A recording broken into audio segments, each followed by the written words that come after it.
Apologize to you all for last month. We tried to make schedules work. Summer meetings are hard, but I do appreciate you all, respect your time, and for those that deferred, thank you. Madam Secretary, please call the roll. Senator Rocky Adams, Senator Thayer, Senator West, Senator Yates, Present. Representative Bridges, Representative Fraser Gordon, yes, Representative Grossberg, Present. and Co-Chair Lewis. Present. We have a quorum. Thank you. With the quorum being present, the subcommittee is duly constituted to do business. I've got a new co-chair here today. He's subbing in for my other partner in crime in the Senate. But the first matter of business is approval of the minutes of the last meeting, which was in June. Can I get a motion? Motion. Second.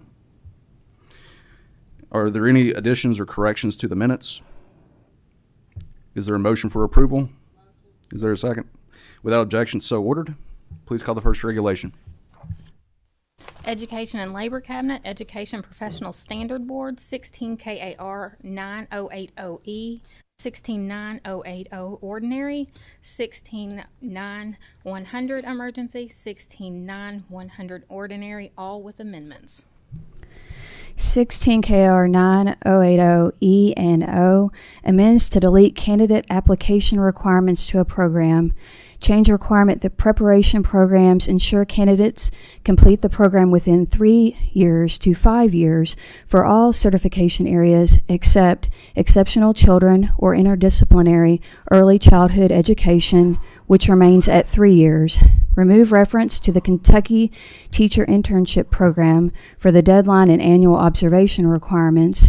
Remove the use of forms incorporated by reference for institution recommendations. Modify procedures for obtaining full certification upon completion of the program. Modify eligibility for provisional certification renewal of administrators to include a recommendation from the certification program and completion of annual observation hours. Modify requirements for completing the administrator program to obtain full certification and remove various forms incorporated by reference. 16 KR 9100E and O amends to add the option of employment in certain accredited non-public schools for candidate eligibility requirements to obtain a provisional certificate and change renewal eligibility requirements from 2 to 4 renewals for all certification areas except exceptional children or interdisciplinary early childhood education, which remains at 2 renewals. The staff amendments for both the E's and O's amend to clarify that the exception for the exceptional children or interdisciplinary early childhood education candidate only being able to renew 2 times only applies to a candidate who is employed in a public school for consistency with Senate Bill 49 from the 2023 regular session in federal law and amends various sections to comply with KRS Chapter 13A. Would you please identify yourself for the record? Yes, good afternoon. Cassie Trueblood, Counsel for the Education Professional Standards Board. Thank you for coming today. There are staff amendments. Is there a motion? Second. Without objection, so ordered. Are there any questions from members of the subcommittee? Seeing no questions, please call the next regulation. Thank you. Personnel Cabinet, 101-2034, 101 KAR 2095, 101 KAR 2181, 101 KAR 3045, all with amendments, but 101-181. 101 KR 2034 amends to authorize the appointing authority if sufficient funds are available to raise employee salaries to 5% above a newly appointed or former employee re-entering the classified service of the same job classification if the employee is making less than 5% above the salary of the new employee. Add employees placed in lower pay grades due to reclassification or reallocation or ineligible for a salary or pay increase due to special duties until moved to a job classification with a higher pay grade than from which reclassified or reallocated. Authorize an appointing authority if sufficient funds are available to adjust the salary of an employee on special duty to the greater of 5% or the midpoint of the pay grade for the time on special duty. Authorize an appointing authority to adjust the salary of employees in an office or department due to internal pay equity or sustained retention issues. Add an employee forfeits a salary advance if leaving employment within a month after probation. Authorize the secretary to direct payment of a locality premium.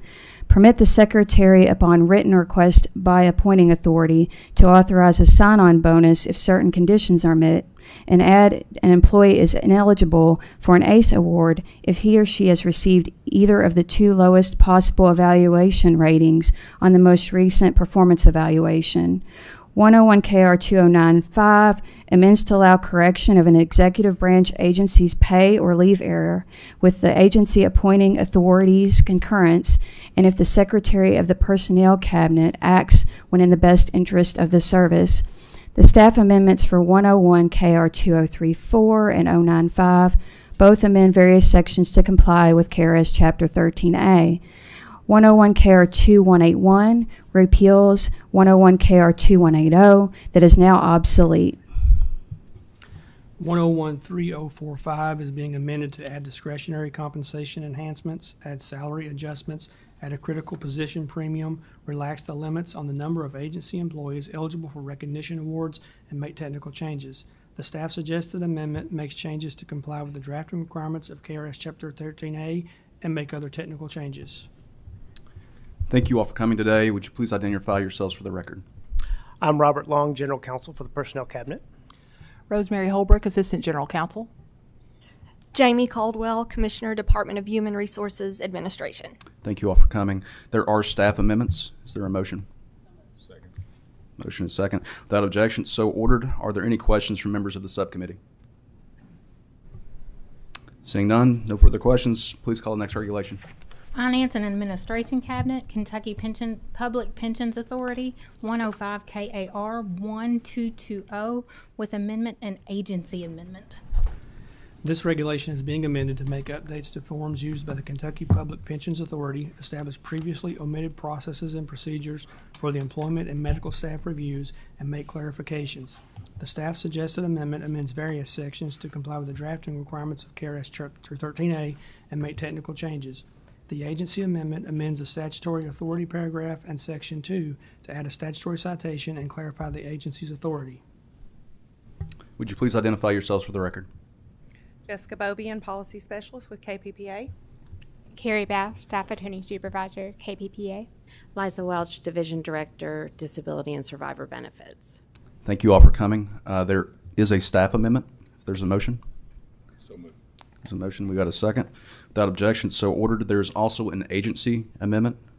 There's a motion on that. Make a motion. Make a motion. Second. Without objection, so ordered. Are there any questions on the regulation from members of the subcommittee? Seeing none, please call the next regulation. Boards and Commissions, Board of Architects, 201 KAR 19225 with amendment. 201-19-225 amends architect registration examination requirements to establish that a passing grade on or after July 2008 shall remain valid in lieu of the previous 5-year rolling clock for accepting a passing grade. The staff suggested amendment amends various sections to comply with KRS Chapter 13A. Would you please identify yourself for the record? Cordelia Harbert, Executive Director of the Kentucky Board of Architects. Thank you for coming. There is a staff amendment.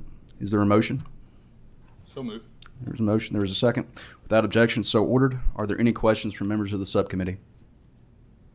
Seeing none, thank you. Please call the next regulation. Board of Nursing, 201 KAR 020240 with amendment.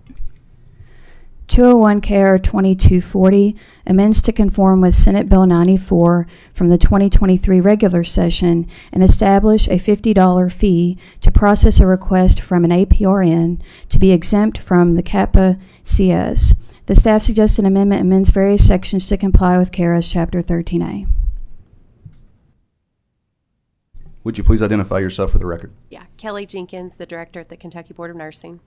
Thank you. There is a staff amendment. Is there a motion? There's a motion. There's a second. Second. Without objection, so ordered. Are there any questions from members of the subcommittee? Seeing none, thank you for coming. Please call the next regulation. Board of Chiropractic Examiners, 201 KAR 21025, 201 KAR 21041, 201 KAR 21042, 201 21075, 21095, and 21105, all with amendments but 21025 and 075. 201 KR 21025 amends to correct a technical error. 201 KR 21041 amends to establish licensing standards for initial applicants, including to require an initial applicant who graduated from chiropractic school more than 4 years ago to provide proof of successfully passing the special purposes examination within the past 6 months, unless the applicant submits proof of active practice. Allow licensees to obtain continuing education from online sources without limitation. Establish licensing standards for reactivation and reinstatement, including provisions relating to proof of active practice and update material incorporated by reference. The amended after comments version amends to clarify a continuing education course may not be repeated for credit within the same renewal period. 201 KAR 21042 amends to clarify standards for continuing education, reference a new form, and delete obsolete forms. The amended after comments version amends to require an original recording date for any online program be within 5 years from the time the course is approved for credit by the board, and update the continuing education application to include the original recording date for any online education program on the application for board approval. 201 KR 21075 amends to make a technical correction relating to the number of members appointed to the peer review committee. 201 KR 21095 amends to allow continuing education requirements to be met using online sources without limitation on the number of hours and update material incorporated by reference. 201 KR 21105 establishes requirements for telehealth. 201 KR 21025 and 075 are okay without further amendment. The staff amendments for 201 KR 21041, 042, 095, and 105 all make changes to comply with KRS Chapter 13A. Would you please identify yourselves for the record? Yes, Sarah Boswell James. I am with the Office of Legal Services, Public Protection Cabinet, Department of Professional Licensing, Board Counsel for the Kentucky Board. Is your mic? What about now? We're good. Okay, thank you. Start all over? If you Okay. don't care. Sarah Boswell James. I'm the Board Counsel for the Kentucky Board of Chiropractic Examiners with Department of Professional Licensing, Office of Legal Services. Rachel Caparis, Board Member, Kentucky Board of Chiropractic Examiners. Thank you all for coming today. There are staff amendments. Is there a motion? So moved. Is there a second? Got a second. Without objection, so ordered. Are there any questions from members of the subcommittee? Quiet today. Thank you all for coming. Thank you so much. Please call the next reg. Board of Physical Therapy, 201 KAR 22045 with amendment. This regulation is being amended to create an additional opportunity for credential holders to earn continued competency credits and clarify the course approval process for continued competency requirements. The staff suggested amendment amends various sections to comply with the drafting requirements of KRS Chapter 13A and make technical changes. Would you please identify yourself for the record? Yes, Stephen Curley, the Executive Director for the Kentucky Board of Physical Therapy. Thank you for coming. Thank you. There is a staff amendment. Is there a motion for approval of the staff amendment? So moved. Is there a second? Without objection, so ordered. Are there any questions from members of the subcommittee? See no questions. Thank you. Please call the next regulation. Board of Emergency Medical Services, 202 KAR 7510, 202 KAR 7555, emergency 510 has an amendment. 202-7510 is being amended to remove the requirement that all aircraft licensed and based in Kentucky providing have a paramedic on board, and add the requirement that all aircraft licensed in Kentucky providing ALS services have an onboard at a minimum either a paramedic and a registered nurse, 2 registered nurses, or a physician and a registered nurse. The staff suggested amendment amends various sections to comply with the drafting requirements of KRS Chapter 13A. 202-7555 emergency is being amended to provide the board a mechanism to temporarily suspend a Class 1, 2, 3, 6, or 7 license that has not been surrendered by an agency after it ceases to provide continuous service, provide the board a mechanism to issue a temporary hardship license to a county that could otherwise be left without a Class A emergency ambulance service, require Class 1 agencies to schedule a minimum of 1 staffed ambulance to be staged in the agency's geographic service area, and allow healthcare facilities to request that any licensed agency conduct a non-emergency transport if an agency licensed for a specific geographic service area is unable to respond to the non-emergency call within 2 hours from the initial time the call was received. Would you please identify yourself for the record? Eddie Sloan, Kentucky Board of EMS.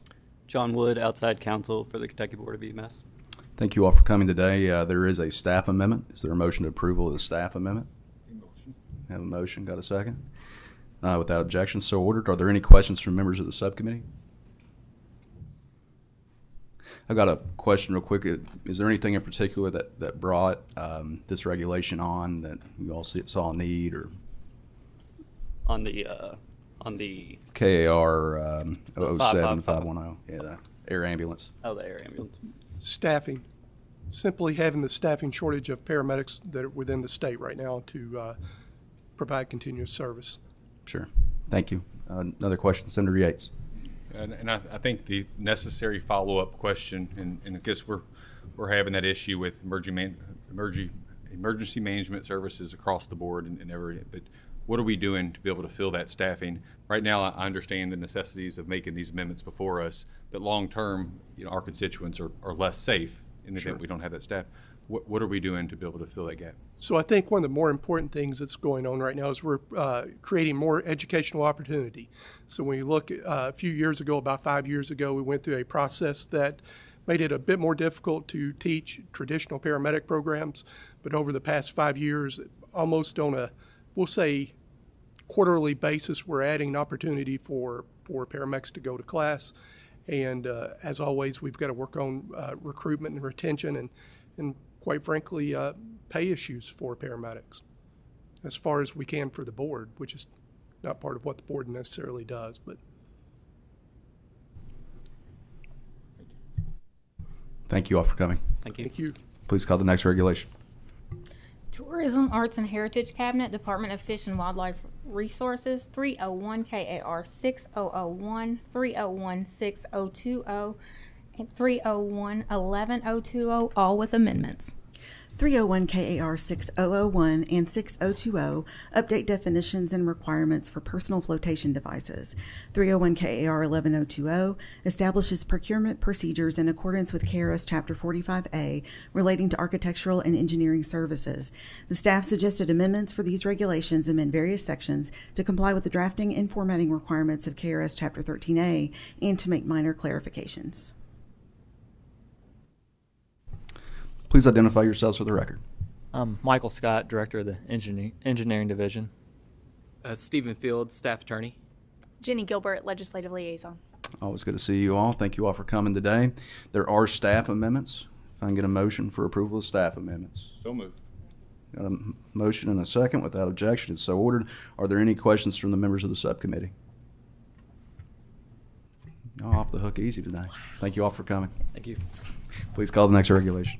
Justice and Public Safety Cabinet, 500 KAR 2020, 500 KAR 3010, 3020, and 501 KAR 6150, all with amendments. 500-2020 is being amended to add a definition for government unit, update terminology, update the SLEO program administrator to internal investigations branch, add alternative methods to provide notice of violations to the SLEO, and update forms. 500-3010 is being amended to add definitions. 500-3020 is being amended to add definitions and update language to reflect gender-neutral preferences. The staff suggested amendments to these regulations add statutory citations and amends various sections to comply with the drafting requirements of KRS Chapter 13A and make technical changes. Thank you all for coming today. Please identify yourself for the record. Nathan Goins with the Office of Legal Services for the Justice and Public Safety Cabinet. Stephen Potts, Investigative Supervisor with the Internal Investigations Branch. Thank you all for coming. There are staff amendments. Is there a motion for approval of the staff amendments? Have a motion, have a second. Without objection, so ordered. Are there any any questions from members of the subcommittee?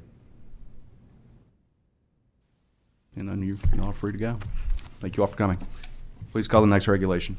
Department for Juvenile Justice, 505 KAR 1200 emergency, 505 KAR 1200 ordinary, 505 1210 ordinary.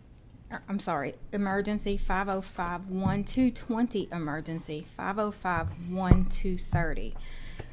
200 ordinary and 230 have amendments. 501 KAR 6150 updates the policies and procedures of Eastern Kentucky Correctional Complex. The staff suggested amends Sections 1 and the material incorporated by reference to align provisions with other departmental policies, to clarify procedures, and to comply with the drafting requirements of KRS Chapter 13A. 505-1200 and emergency authorize the creation of cell entry teams and require emergency response teams in training pursuant to Senate Bill 162. The staff amendment for the ordinary amends Sections 2 and 3 to require the training to include how to interact with juveniles with mental or physical disabilities and amend various sections to comply with drafting requirements. 505-1210 emergency establishes the use of restraints and control methods for juveniles in the custody of or placed with a department. 1220E establishes requirements for the transportation of juveniles in the custody of the department. 1230 establishes requirements for each DJJ facility to establish a maximum capacity, the ability to waive the maximum capacity, adequate staffing levels, and a daily census. The staff suggested amendment in Sections 3 to specify the types of information that a facility may be required to report about its juvenile population. Thank you all for coming today. It's on my notes here that you all would like to speak. If you'd like to identify yourself for the record, and then please proceed. Good afternoon. My name is Amy Barker, Assistant General Counsel, Justice and Public Safety Cabinet. Amelia Howard, Justice Program Administrator for Department of Corrections. And I'm Leah Boggs. I'm the General Counsel for the Justice and Public Safety Cabinet. And we just had a few comments about the regulations regarding DJJ, given the questions that have arisen before you all in the past. These 3 emergency regulations that are before you implement specific provisions of Senate Bill 162 that are required by Senate Bill 162 in Section 8. Can you pull your mic closer? Yes. Thank you. Is that better? So these 3 emergency regulations implement specific provisions of Senate Bill 162 by emergency regulation. There's one ordinary regulation that didn't have any comments that you have before you. 2 other of the ordinaries that follow the emergencies you'll see next month because there were some comments. The staffing and capacity is just to update that to require what facilities report to us. This includes both our own facilities and if there were any facilities operated by any local governments. But I just wanted to make a comment about the Senate Bill 162 because there were some concerns raised last time that somehow our regulations weren't implementing those provisions, and that is just false. As you all know, Senate Bill 162 develops a return to a regional model once that can be done by adequately segregating males and females, high and low risk offenders. It appropriates $1.75 million to hire a design consultant, which we have done, and we are working with them.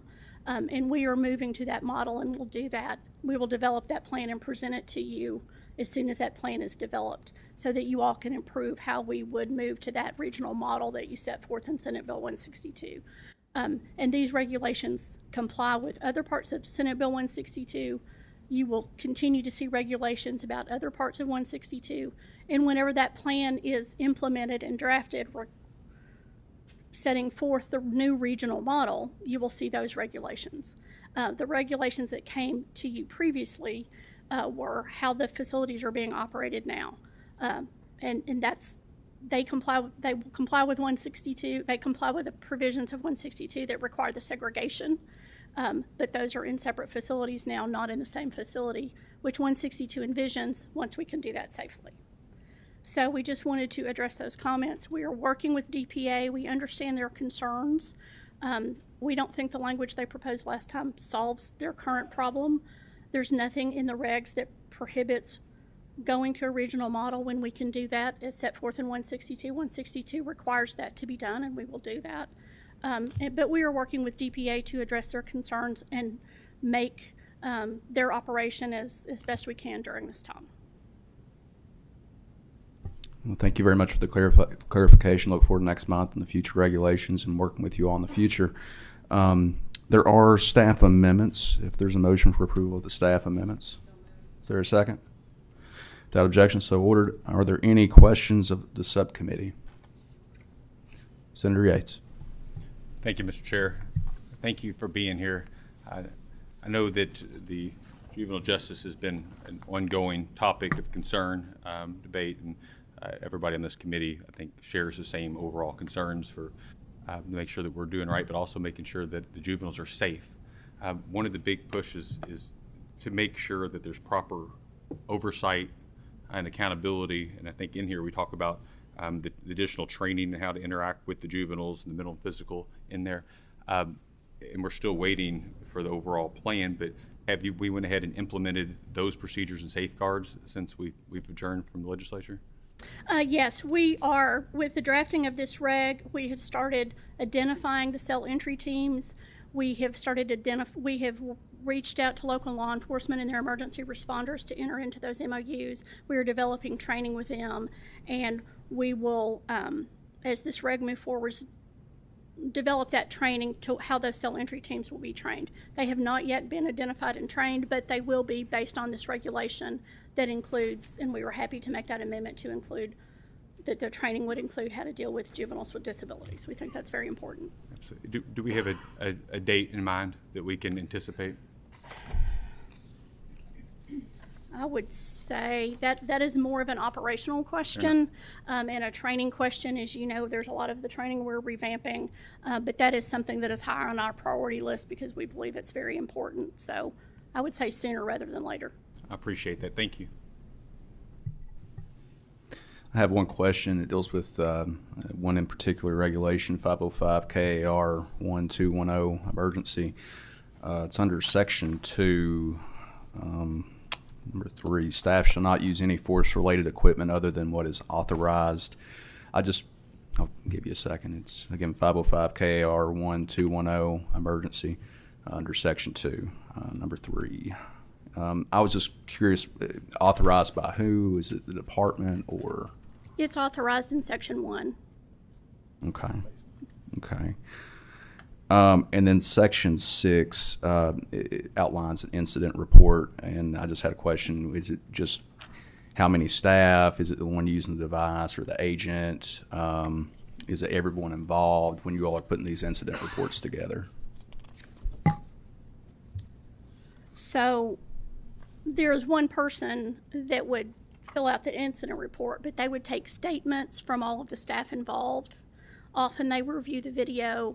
There's an interview with the juvenile. If there's any, if the juvenile has been checked medically, that would be included. So there is generally, I guess, the main person involved or the supervisor would complete the incident report, but that should include statements from everyone involved in the incident. Sure. Thank you for the clarification. Thank you all for coming today. Thank you. Please call the next regulation. Public Protection Cabinet, Department of Insurance, 806-17-570, emergency with amendment. 806 KAR 17570, emergency only, temporarily as part of the Medicaid Unwinding Initiative, amends requirements for Medicare supplement policies to allow a guaranteed enrollment period of 63 days for eligible individuals aged 65 years or older who were enrolled in Medicaid during the COVID-19 public health emergency. The staff suggested amendment amends various sections to comply with KRS Chapter 13A. Would you please identify yourself for the record? I'm Sean Orm, Executive Advisor for the Department. Benjamin Siegel, General Counsel for the Department. Thank you all for coming today. There is a staff amendment. Is there a motion for approval of the staff amendment? Got a motion? Got a second? Without objection, so ordered. Are there any questions from members of the subcommittee? Seeing none, you all free to go. Thank you for coming. Please call the next regulation. Horse Racing Commission, 810 KAR 4090, 810 KAR 7030, 810 KAR 7060, 810 KAR 8020, all but 810 8020 have an amendment. 810 4090 amends requirements for owners of racing horses to establish that if a person owns 5% or less of a horse, that person shall not be required to obtain a license. To establish that if more than 2 people own interest in a single horse, then one of the individuals shall be the principal owner. Limit to 10 individual owners or entities that may own a single horse, and establish that a lessor shall be licensed or eligible to be licensed as an owner. 810-7030 amends standards for the Kentucky Thoroughbred Development Fund to revise definitions, allocate funds to racetracks, authorize racetracks to use funds for purses, and establish provisions for using funds for advertising. 810-7090 amends provisions for the Kentucky Quarter Horse, Paint Horse, Appaloosa, and Arabian Development Fund to revise definitions, waive mare registration fees for foals conceived during the 2023-2024 breeding season, extend conception year deadlines, make the Kentucky mare residency requirement 120 days between conception and embryo transfer until foaling, rather than 120 continuous days, delete exceptions to the Kentucky mare residency 120-day requirement, allocate funds on an equitable rather than a percentage basis, and update incorporated material. 810-8020 amends medication guidelines to add levamisole to the list of Class B drugs, medications, and substances. Suggested amendments for 810-4090, 7030, and 7090 amend various sections to comply with KRS Chapter 13A. Thank you. Would you all please identify yourselves for the record? Drew Connors, Director of Incentives and Development for the Kentucky Horse Racing Commission. Hi, Jamie Eads, Executive Director for the Kentucky Horse Racing Commission. I'm Dr. Bruce Howard. I'm the Equine Medical Director for the Kentucky Horse Racing Commission. Thank you all for coming today. There are staff amendments. Is there a motion for approval of the staff? Second. Got a motion and a second. Without objection, so ordered. Are there any questions from members of the subcommittee? Representative Bridges. This is mainly out of curiosity. Can you explain to me the difference between equitable and percentage? I believe the equitable basis is based on where the funds are equated from each track, based on where they're raised, and then therefore those funds be used at that facility to fund those races and purse incentives. And the percentage would be? Whatever's deemed by the advisory committee, then approved by the commission. Don't know if I quite understand it, but I appreciate the explanation. Okay. Thank you. Any other questions? Thank you all for coming today. Please call the next regulation. Housing, Building, and Construction, 815-4030, 815-7130, 815-8010, 815-10060, 815-20030, 815-25020, 25060, all but 815-8010 and 815-20030 have amendments.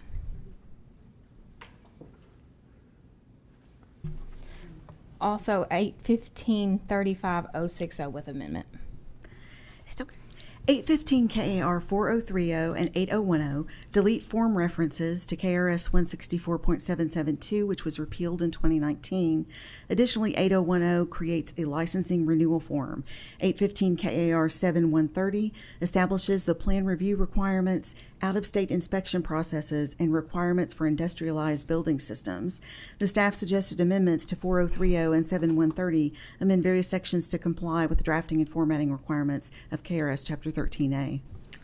815, 10060, and 25020 amend the material incorporated by reference to remove language related to KRS 16772, which was repealed in 2019. 815, 20030 is being amended to update material incorporated by reference to remove logos, add fee charts, and require the applicant to provide his or her date of birth and add a new form for renewals.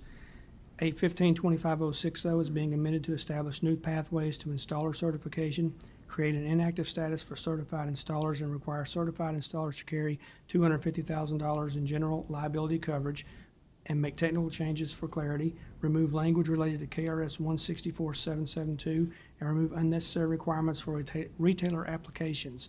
815-35060 is being amended to remove the material incorporated by reference to the language related to KRS 164.772, add a prorated schedule to the material incorporated by reference, add a form to the material incorporated by reference that is required for renewal, clarify experience requirements for master electrician and electrician licenses, and remove a section that allowed for reinstatement pursuant to 2018 Kentucky Acts, Chapter 186, Section 2. The staff suggested amendments to 815, 10060, 25020, 25060, and 35060, adds and deletes statutory citations, and amends various sections to comply with KRS 13A and makes technical changes. Always good to see friends, Commissioner. Welcome. Thank you. Please identify yourselves for the record. First of all, Molly Cassidy, General Counsel for the Department of Housing, Buildings, and Construction. I'm Rick Rand, the Commissioner of Department of Housing, Buildings, and Construction. Max Fuller, Deputy Commissioner. Thank you all for coming today. There are staff amendments. Is there a motion for approval of the staff amendments? So moved. Second. So moved and second. Without objection, so ordered. Are there any questions of the subcommittee? Seeing none, you all are good. Thank you all for coming. Thank you, Good Mr. seeing Chair. Cabinet for Health and Family Services, Office of the Inspector General, 914-0110, 902-20018, 902-55015, and 906-1210. 906-1210 is the only one with amendment. 900 KAR 14010 amends to update terminology to comply with Senate Bill 43 from the 2023 regular session. 902 KAR 20018 adds a definition for charge nurse and allows a charge nurse to be on duty when patients are undergoing dialysis.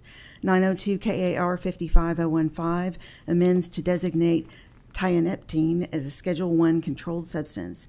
906 KAR 1210 amends to comply with legislation from the 2022 and 2023 legislative sessions to add definitions to exempt the placement of permanent direct care staff from the requirements of the regulation and to update material incorporated by reference. The staff suggested amendment amends various sections to comply with the drafting requirements of KRS Chapter 13A. Thank you for coming today. Please identify yourself for the record, please. Sure. Adam Mather, Inspector General for the Cabinet for Health and Family Services. Good to see you, sir. There is a staff amendment. Is there a motion to approval of the staff amendment? Motion.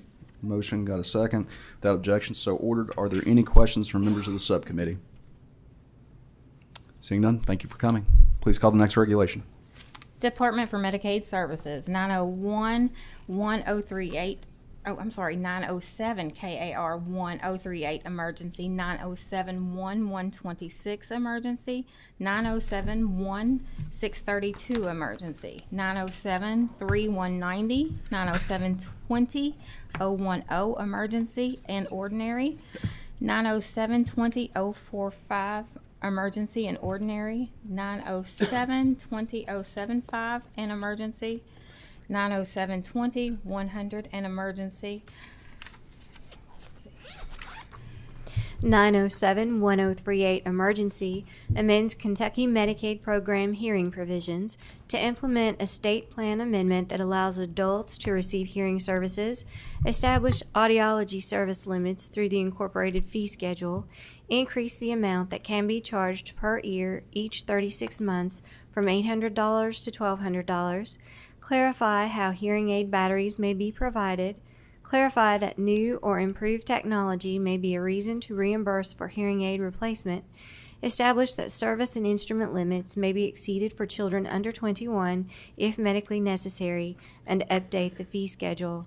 907-1126 emergency establishes provisions and requirements for Medicaid coverage of dental services, including adding a definition for implant, extending specific dental services to all Medicaid recipients, revising and making more stringent implant provisions, and updating the fee schedule.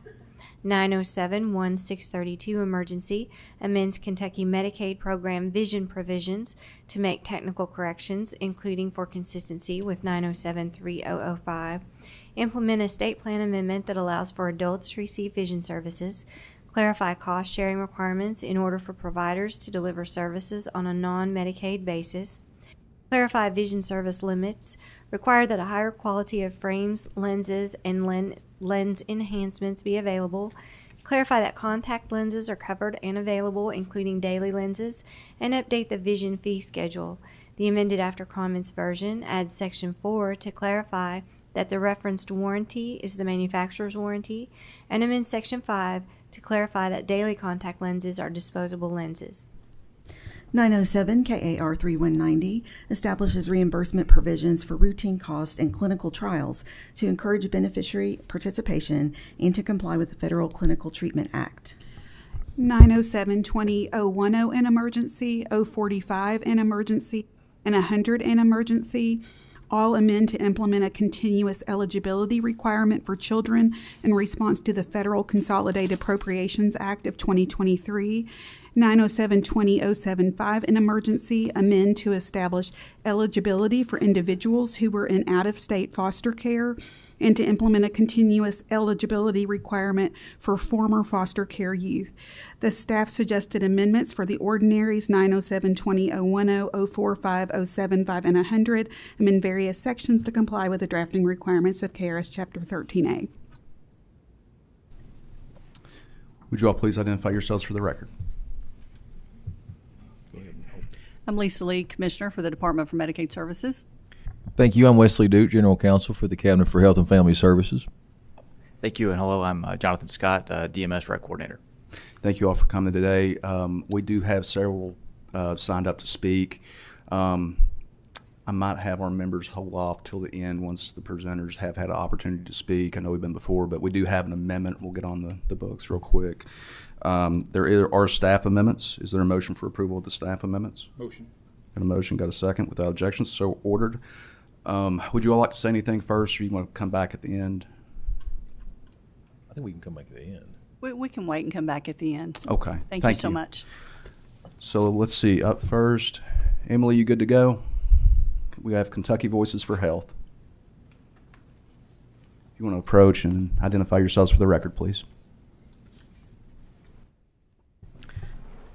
Hi, good afternoon. My name is Emily Beauregard. I'm the Executive Director of Kentucky Voices for Health, and I want to thank the chairs and members of this committee for hearing our testimony today.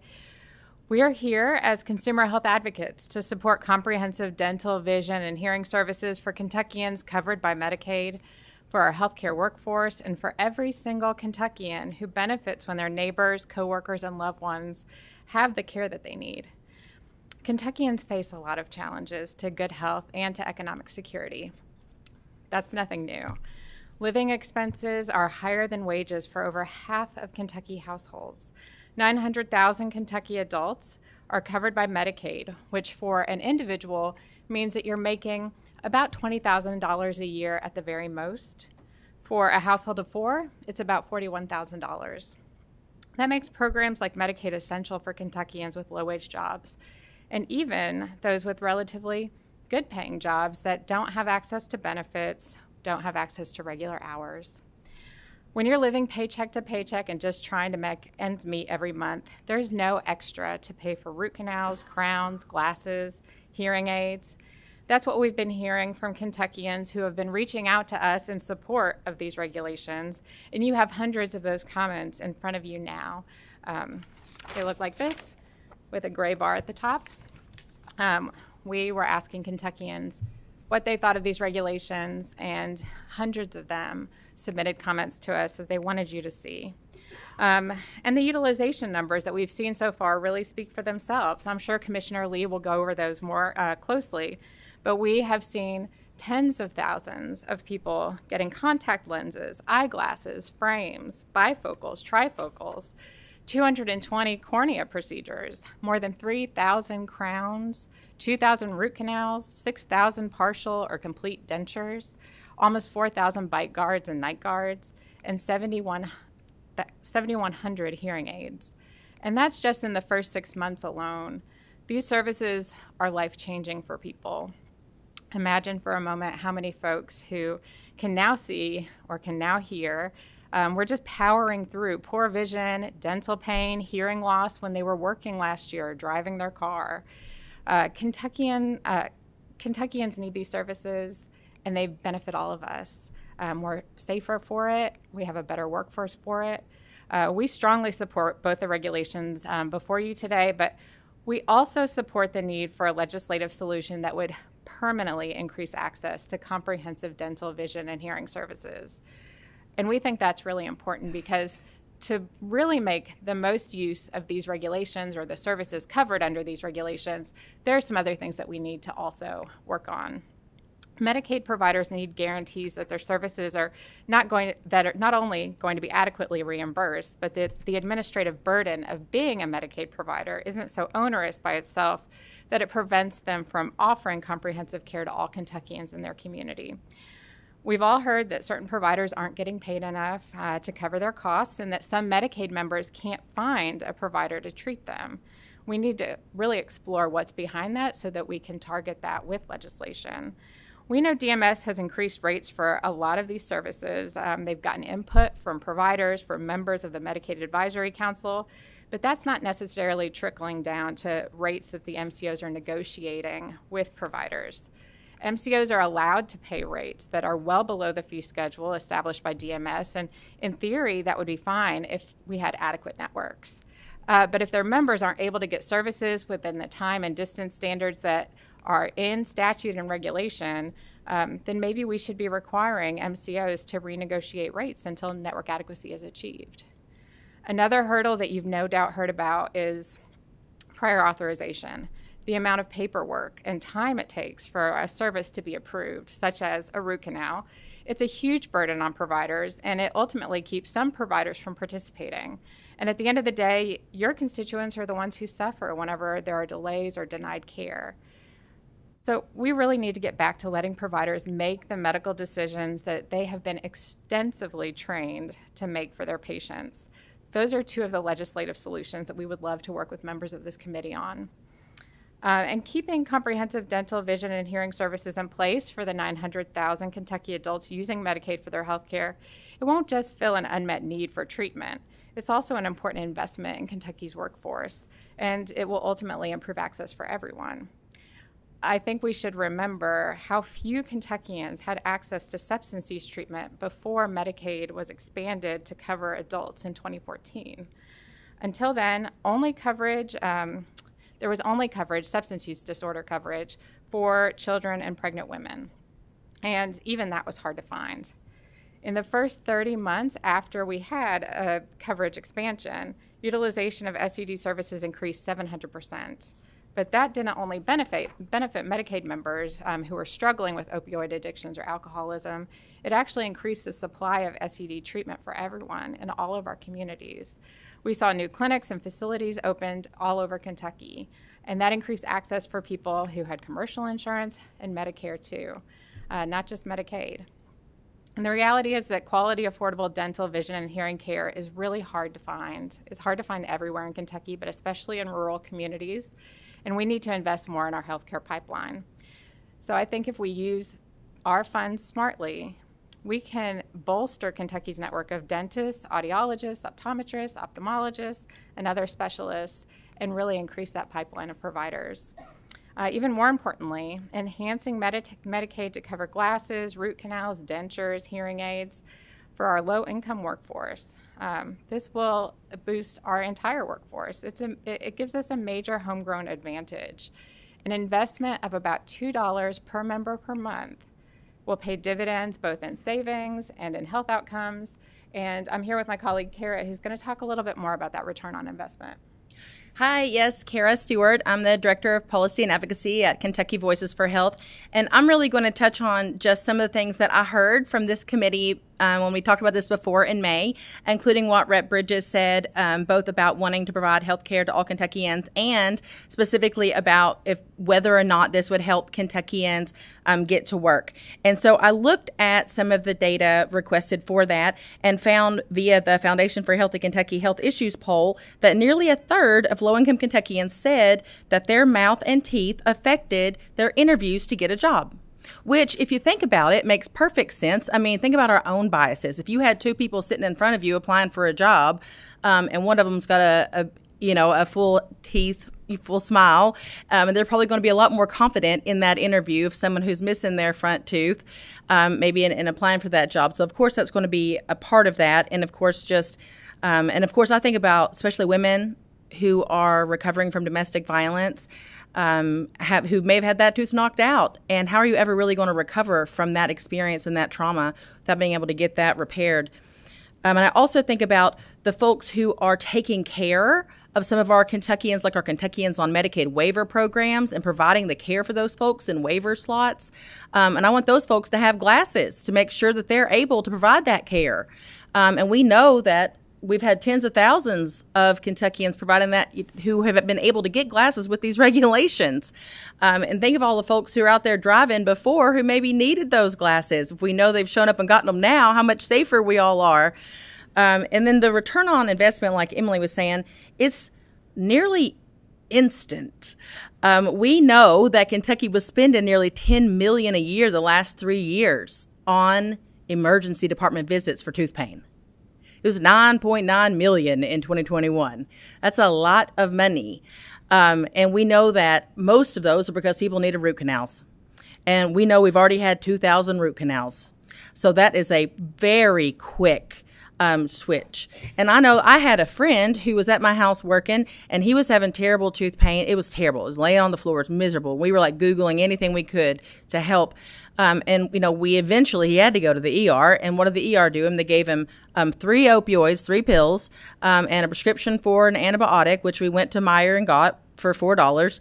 And he was just as miserable, you know, for the next 3 weeks until he could wait to get into a dentist where he had to have $800 cash to be able to save to get started on the root canal he needed. So going to the ER does not fix your tooth pain problem. It opens the door for other potential issues there. So we can prevent a lot of that by making sure that people have access to the dentist, and making sure that I don't want to leave out, while I'm up here talking, I know we all talk a lot about the dentist, I don't want to leave out hearing and vision.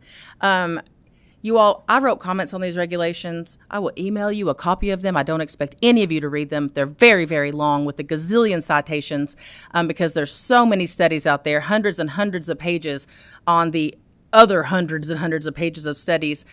But they all say the incredible effects of what happens when you cannot hear. And you know what I learned? All of us are going to have hearing loss. All of us. It's inevitable. I guess unless you die very young. But it is a matter of whether or not you are able to treat that and at what level it does happen. Exactly. Thank you, Senator Yates. So, I learned so much about, when you lose a tooth and your sinuses can collapse, and that can affect other parts of your health. There are so many pieces of your body that are connected to all. Of course, it's in your head, right? And we're imagining we all know heart attacks are more likely when you're not getting your teeth taken care of, and all of these extra expenses. And so we know that we need to expect value from our Medicaid, expect value from all of our healthcare services, and that these services, hearing, vision, and dental, they're the cheapest, most smart, right things to do, and they need to be paid for justly so that we have them meaningfully available for everyone who needs them. We need to make sure that our networks are real. That is one of our KVH's strongest comments about these regulations, is that the one thing we would change about them is to say that we need to make these networks be real. In that right now, DMS has over commercial rates for most of these services, but that doesn't mean the MCOs pay those rates. And DMS can't make those MCOs pay those rates. That's how managed care works. They can decide. They're managing those costs. But what we can do is say, well, if the Kentuckian who's trying to go see one of these providers, maybe they try 3, they can't get in, and the time and distance standards our laws require, maybe that MCO has to pay for them to see whoever they can get in to see. And I bet maybe they'll change those networks then. And our Department of Insurance, they got good software to test networks. So we have an agency who currently does not test our Medicaid networks. They do our private insurance, but they could. So that's our suggestion to changing these regulations. But we thoroughly support these regulations. And again, like Emily said, we would like to see the legislature look at this much more thoroughly and make a permanent position in investing in what is an incredible return on investment, the cheap, right, smart thing to do for nearly 1 million Kentuckians to be able to hear, see, smile, chew, and more. And we also have a couple more folks, one who you can see on that screen who's just been hovering there kind of awkwardly looking at us. I'm not sure the exact order of who's going first and next. So who you see on your screen is Missy Newland. She currently does receive Medicaid for her health care. She is a caregiver. She works right now. She is working as a housekeeper. She has also worked in healthcare in the past. And she has benefited from having Medicaid, of course, but is also in need of these services and wanted to share her comments with you. Chair West, Chair Lewis, and members of the committee. My name is Missy Newland. I am from Grayson, Kentucky, and I currently live in Louisville. These regulations are life-changing to myself and so many others. I grew up lower income, went to college at 30, and became a PRN, occupational therapy assistant, making $30 per hour without benefits. Due to a non-traditional work schedule, because I couldn't afford daycare, I qualified for Medicaid thanks to the Affordable Care Act. In 2020, schools closed and I had to stay home. Therapy work ended because of COVID. I now clean houses to make ends meet. This work pays the bills and allows me flexibility to help my mom as she keeps healing from pancreatic cancer. Cleaning takes its toll on my body, but I press on. I'm hypermobile, meaning my muscles and connective tissues are too weak to protect my joints and bones. I have fibromyalgia that causes pain, but I must work. I have dysautonomia, which means my nervous system is not regulating my heart rate, my breathing, and other systems properly. Even though I hurt constantly and I have constant headaches from my mouth issues, I show up for work and carry on as a mom without any pain meds. I had milk mouth at 3 that resulted in all of my front teeth being pulled. My adult teeth didn't begin to come in until I was about 11. I was bullied for my gummy smile. My nutrition was impacted by my tooth loss, and I needed speech therapy to learn to speak properly. My teeth came in smaller than most adults and crowded due to a small palate. My wisdom teeth grew sideways and caused cracks in my molars on 2 sides of my mouth. In 2018, it cost me hundreds for a root canal on one of those molars because Medicaid didn't cover it. I could not afford a $500 crown. So in 2019, I lost that tooth when it broke while eating. In 2020, before shutdown, I was going to have a cracked tooth filled, but days before the service, COVID happened. By the time I was vaccinated, it was too late to save the tooth. Now that tooth moves and food gets in my gums when I eat. I have not had it pulled because I can't afford a replacement. Even though it hurts to eat and my gums swell and are sore, at least I can still chew some food. The same tooth on the opposite side is now hurting. Being bilateral leads to believe it's a systemic issue and it's not poor hygiene. I brush, I floss, and I use dental tools to try to keep my teeth clean. When teeth hurt or are missing, diet is restricted, nutrition starts to suffer. I'm just one gum infection away from serious complications. When I got dental care, it cost me money I couldn't spare or resulted in other problems. Like the time an extraction broke a second healthy tooth in half. I lost both of those teeth at no fault of my own at 20 years old. I enrolled in Medicaid in 2014, and the political tug-of-war has always had me worried about staying eligible. I went years barely using my benefits, as people like me were raised to not trust our government to do the right thing for anyone not rich. When it comes to medical regulations, I fear that my access to health care will be taken away. And with my health issues, that's scary. I work hard. My car is 16 years old, but hanging on. I've survived domestic violence.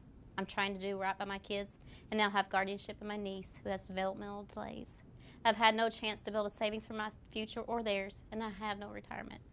Sadly, the political tactics unfortunately do work as planned. Many Kentuckians, not just me, delay or don't use the benefits simply out of fear it will be taken away or because we can't find providers.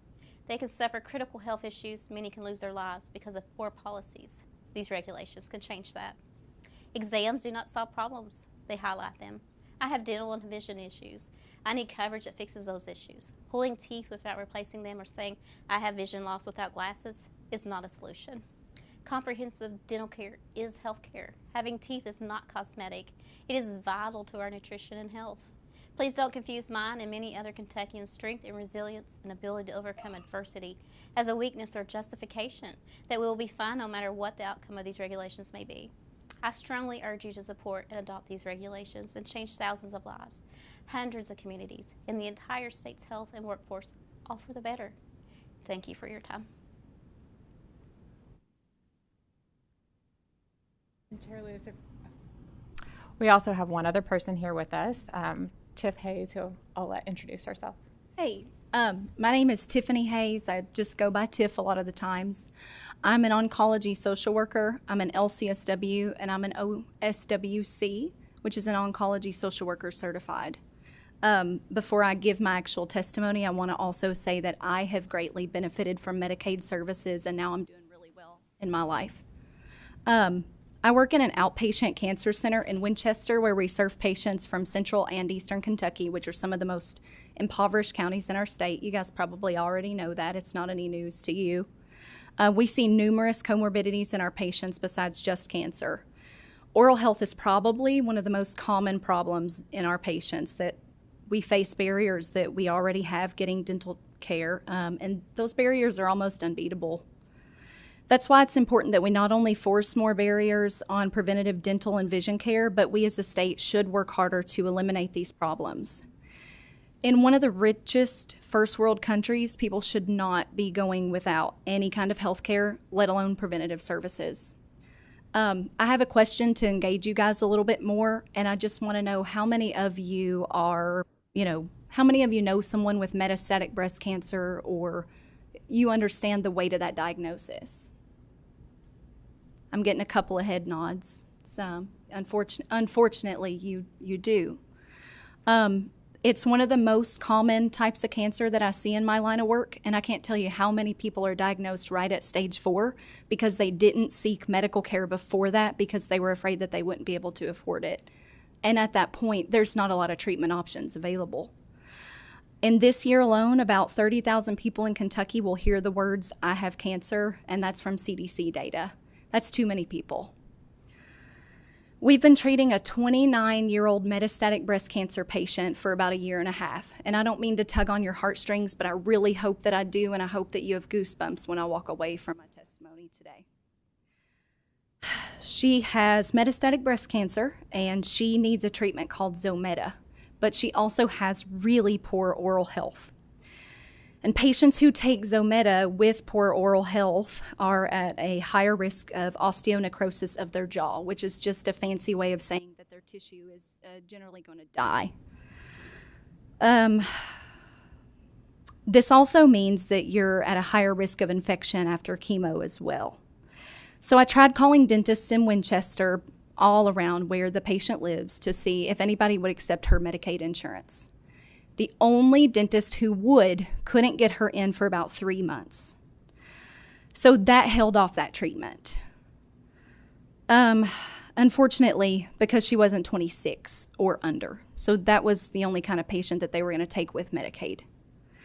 I called several clinics in Lexington, and hardly any of those accepted Medicaid. And when I finally found one that would, again, about 3 months before we could get her in. She was admitted to hospice yesterday.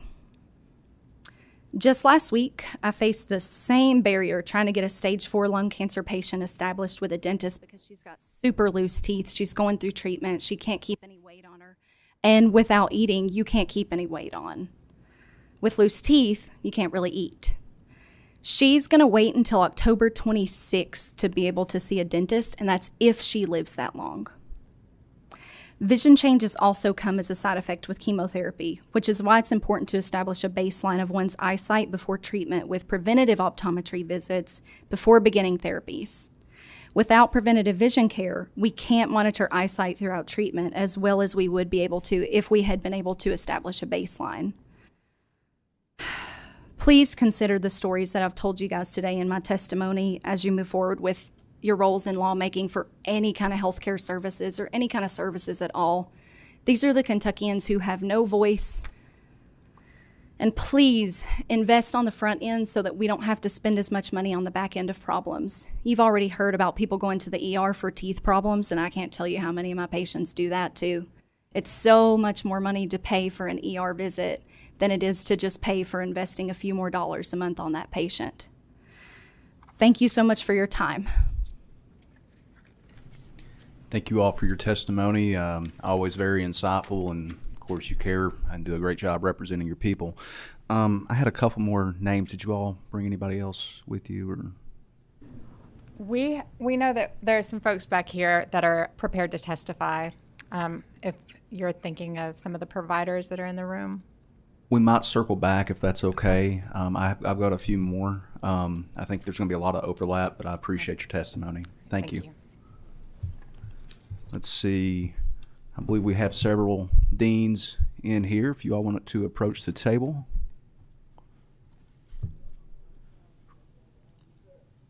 Representing dental schools from across the state, if you want to approach the table and identify yourselves, please.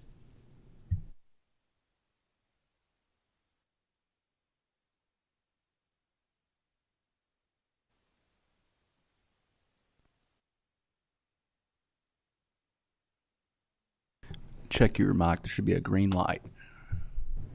Hello, my name is Dr. Pam Stein, and I'm the Dean at the University of Pikeville College of Dental Medicine.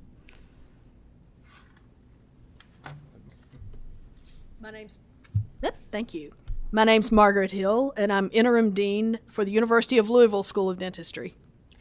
My name is Jeff Oakson, and I'm the dean of the University of Kentucky College of Dentistry. Thank you all. Please present. I believe you all are going to break things up, I believe, right? Please proceed. We are going to break things up, and we really appreciate the opportunity to speak with you today. I practice dentistry in rural Kentucky, in my hometown of Carlisle, Kentucky, population 1,600, and in the smallest county in the state, Robertson County, also the last county to get fluoride in the water, and I really could tell a difference. I was a Medicaid provider for 13 years during that time and treated probably 50 to 60% of my patients were Medicaid patients.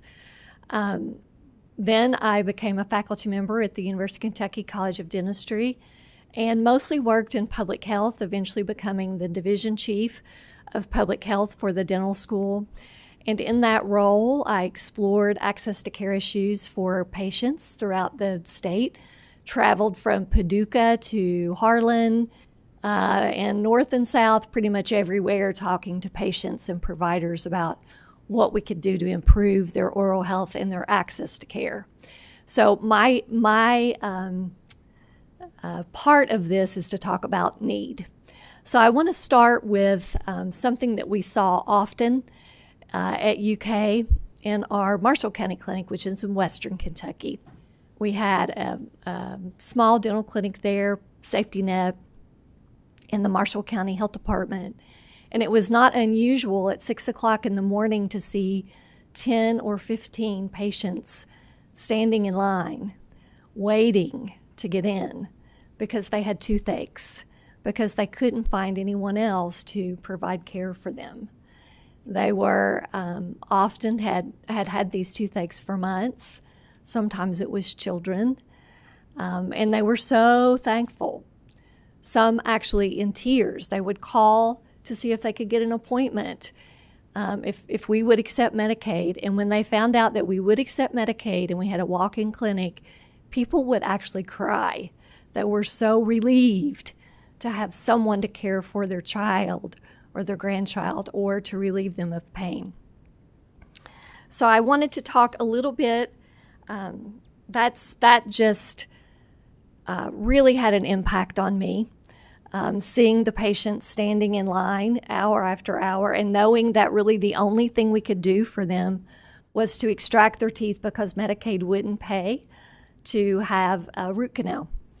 And the patients were grateful to have an extraction, and I was grateful that they could have the infection removed because I knew it was causing them great suffering, and I also know that it contributes to a number of poor health outcomes, some of which Kentucky is pretty famous for. We have very high rates of diabetes and heart disease, strokes, and all of these problems. Poor oral health and oral infections contribute to those and increase the risk. The thing that made me sad was when the patients get their teeth extracted, that causes a problem in and of itself, and many patients don't know that. A lot of the public doesn't know that when a tooth is extracted, the other teeth move into that area and they drift. Then they have bone loss, and often they have to be extracted, and it just starts a cascade of problems. In addition, that causes the bite to be off. You can imagine if someone loses a tooth, teeth start to move around, the bite is off, then they begin to have jaw joint pain. And you heard the statistics about the number of appliances for jaw pain since we have opened that service up in Medicaid. So now with Medicaid expansion, many teeth with infections can be saved with a root canal and a crown.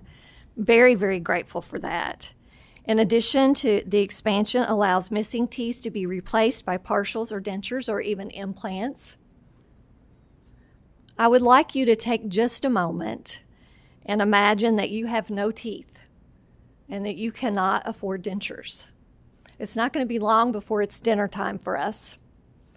If you have no teeth, you cannot eat, or what you eat is soft and often not healthy.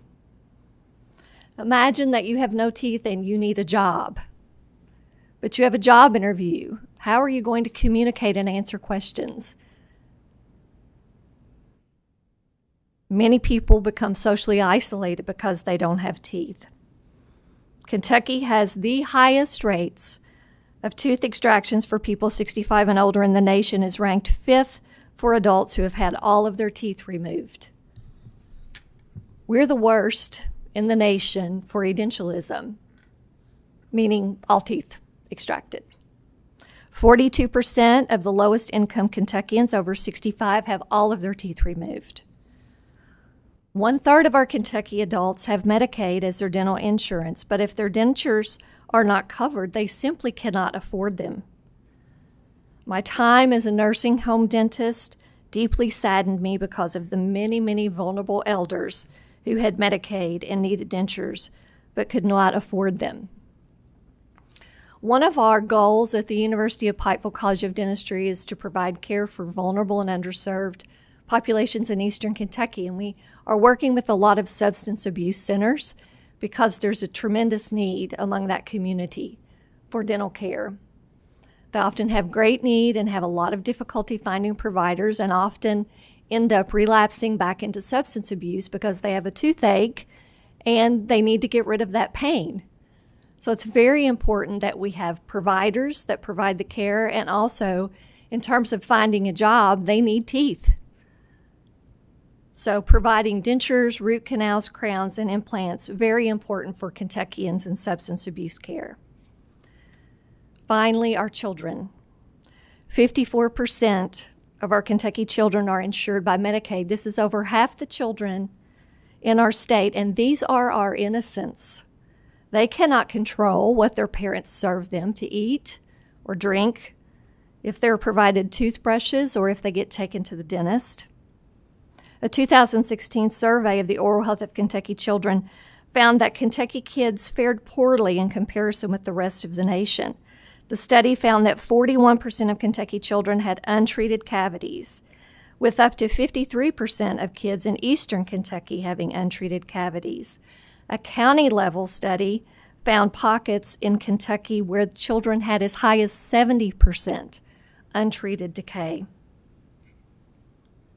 One of these pockets is Perry County, where the study found that children in that county have the second highest rate of tooth decay in the nation, second only to the Alaskan Native American population.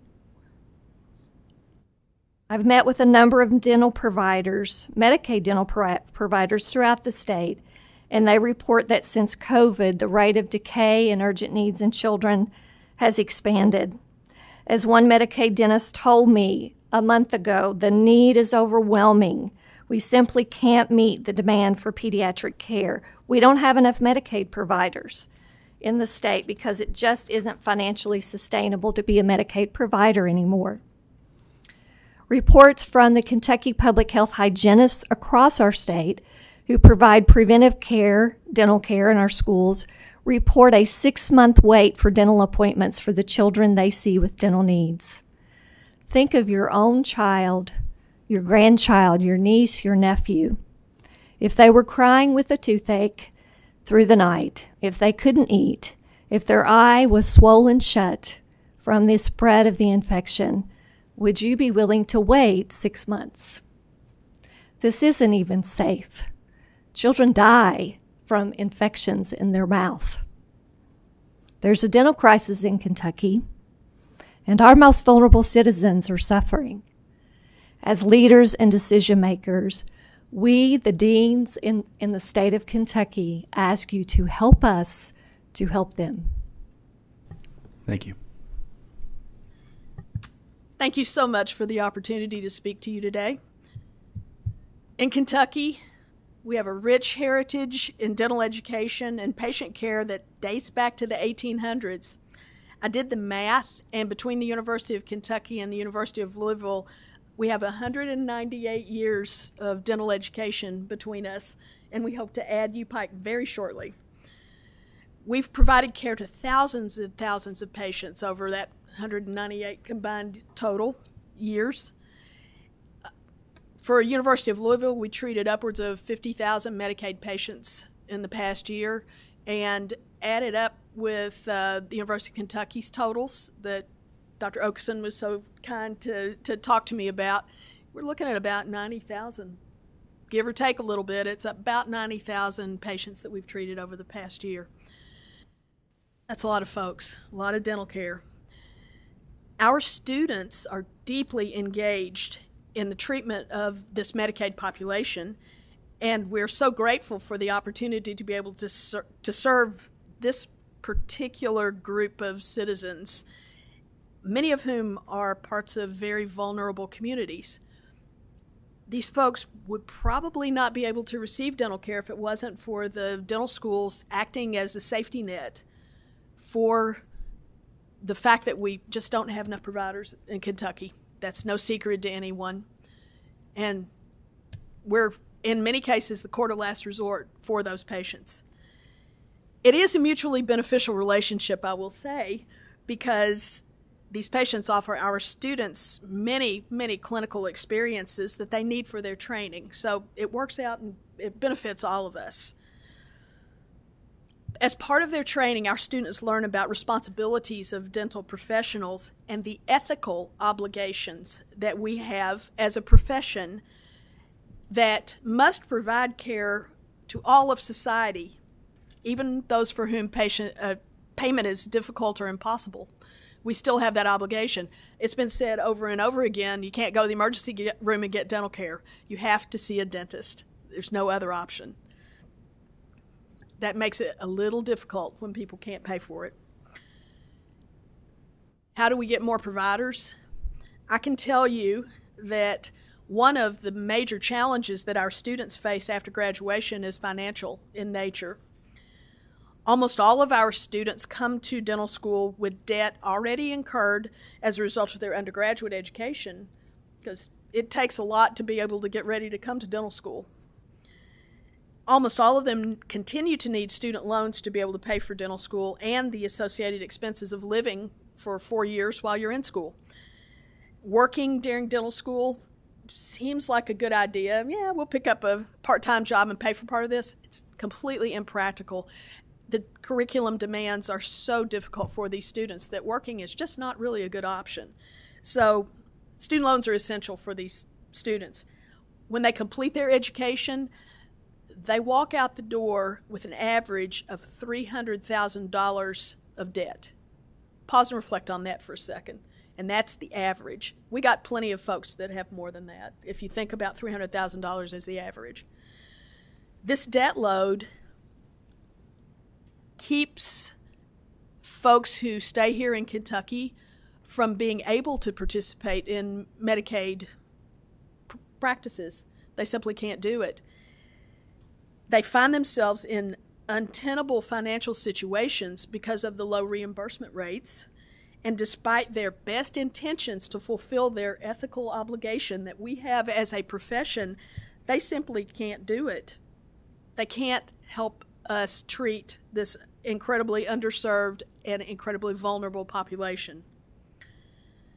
Today, we sit here before you speaking on behalf of our patients and our students who would like to do the right thing and ask that the Medicaid expansion of dental services be continued and that rates of reimbursement be more reasonable to allow our providers to treat this population without fear of financial disaster with their payback of student loans and all the other expenses associated with provision of dental services. Thank you so much for letting me speak to you today. Thank you. Thank you for the opportunity also. And I can't share anything better than what you heard as far as the need for our population. You heard 2 patients, you heard Pam, you heard 3. It's an enormous problem that we have here that's not getting any better. And we've got to address this problem. And I want to give you a little bit different slant on this because it's affecting the entire population and the profession in different ways. So what we see that general dentists cannot manage a Medicare practice because every time someone's in the chair, they're losing more than they're gaining. They're losing more. So they're fading out. Therefore, the patients don't have any place to go. So we are, the University of Louisville, the University of Kentucky, and probably soon to be the University of Pikeville, become the safety nets. And so we're seeing an increase in the safety nets. But it also means that patients are traveling sometimes hundreds of miles to get care because they just don't have the air. So this is affecting us, but it's affecting us in another way also that we have to look at. We are state, University of Louisville, University of Kentucky, receive state funds for a dental education program. 95% of the money that we get from the state is involved in teaching students to be dentists. That's the educational program, 95%. The University of Kentucky, we feel it's very important that we have influence and treat out in the rural areas. So we have 3 fixed clinics and several mobile clinics out there treating patients that are Medicaid patients. In Marshall County, 98% of that population is Medicaid patients. And so we're seeing how this is affecting the UK College of Dentistry budget. The state supplies some money for these rural sites, but it's the same situation as you see with the dentists out there. It's not nearly enough to cover it. So any loss of that revenue to balance the budget has to come from the College of Dentistry. Well, that means could it eventually influence the care, or the educational system? We certainly don't want that to happen. I've got some figures here just at the University of Kentucky that data that of the last year, what's happened. During the fiscal year 2023, UK provided we had more than 37,000 Medicaid visits. Our gross charges for the Medicaid visits were $14.2 million for these services. After Medicaid adjustments, UKCD received $4.1 million for these services. It represents 30% of what the normal fee is. We understand that we're not going to get the normal fee, but 30% falls way below the ability to even break even. It doesn't cover the cost of sterilization, doesn't cost the cost of supplies. It certainly doesn't take the care of the salaries of individuals who are treating the caretakers. They're not even the dentist. So we have a hard time trying to sustain ourselves, even with the focus on capturing operational efficiencies and become more efficient in dental services, which we are working on right now. We're expected that we're going to grow more, and in the fiscal year 2022 and 2023, we're probably going to we had an increase of 18% of the patients coming to the College of Dentistry on Medicaid. 18% increase, and it's probably going to go up unless we make some changes where more general practitioners can manage these patients. We can't allow this loss of clinical income to have a negative impact on the teaching of the educational programs. For the sake of our citizens and the quality of the dental education, something's got to be done to make some changes. And we, as a group, I asked the committee to consider supporting the expansion of the Medicaid benefits and to increase minimal reimbursement rates. And also has been suggested that the committee consider requiring the managed care organizations, the MCOs, to comply to the state minimum required reimbursement rates for services, which will bring about a positive change in what's happening in the professional field of managing this healthcare problem. I thank you for the time. We appreciate all you all for coming. We'll hold questions to the end, should there be any. Again, thank you all for coming all this way. Next up, we have, looks like the Kentucky Primary Care Association, Molly Nicole Lewis. Please identify yourself for the record and please proceed. Good afternoon. I'm Molly Lewis with the Kentucky Primary Care Association. Thank you for having me. I'll be brief, but Kentucky Primary Care Association represents the community-based whole patient care providers across the state.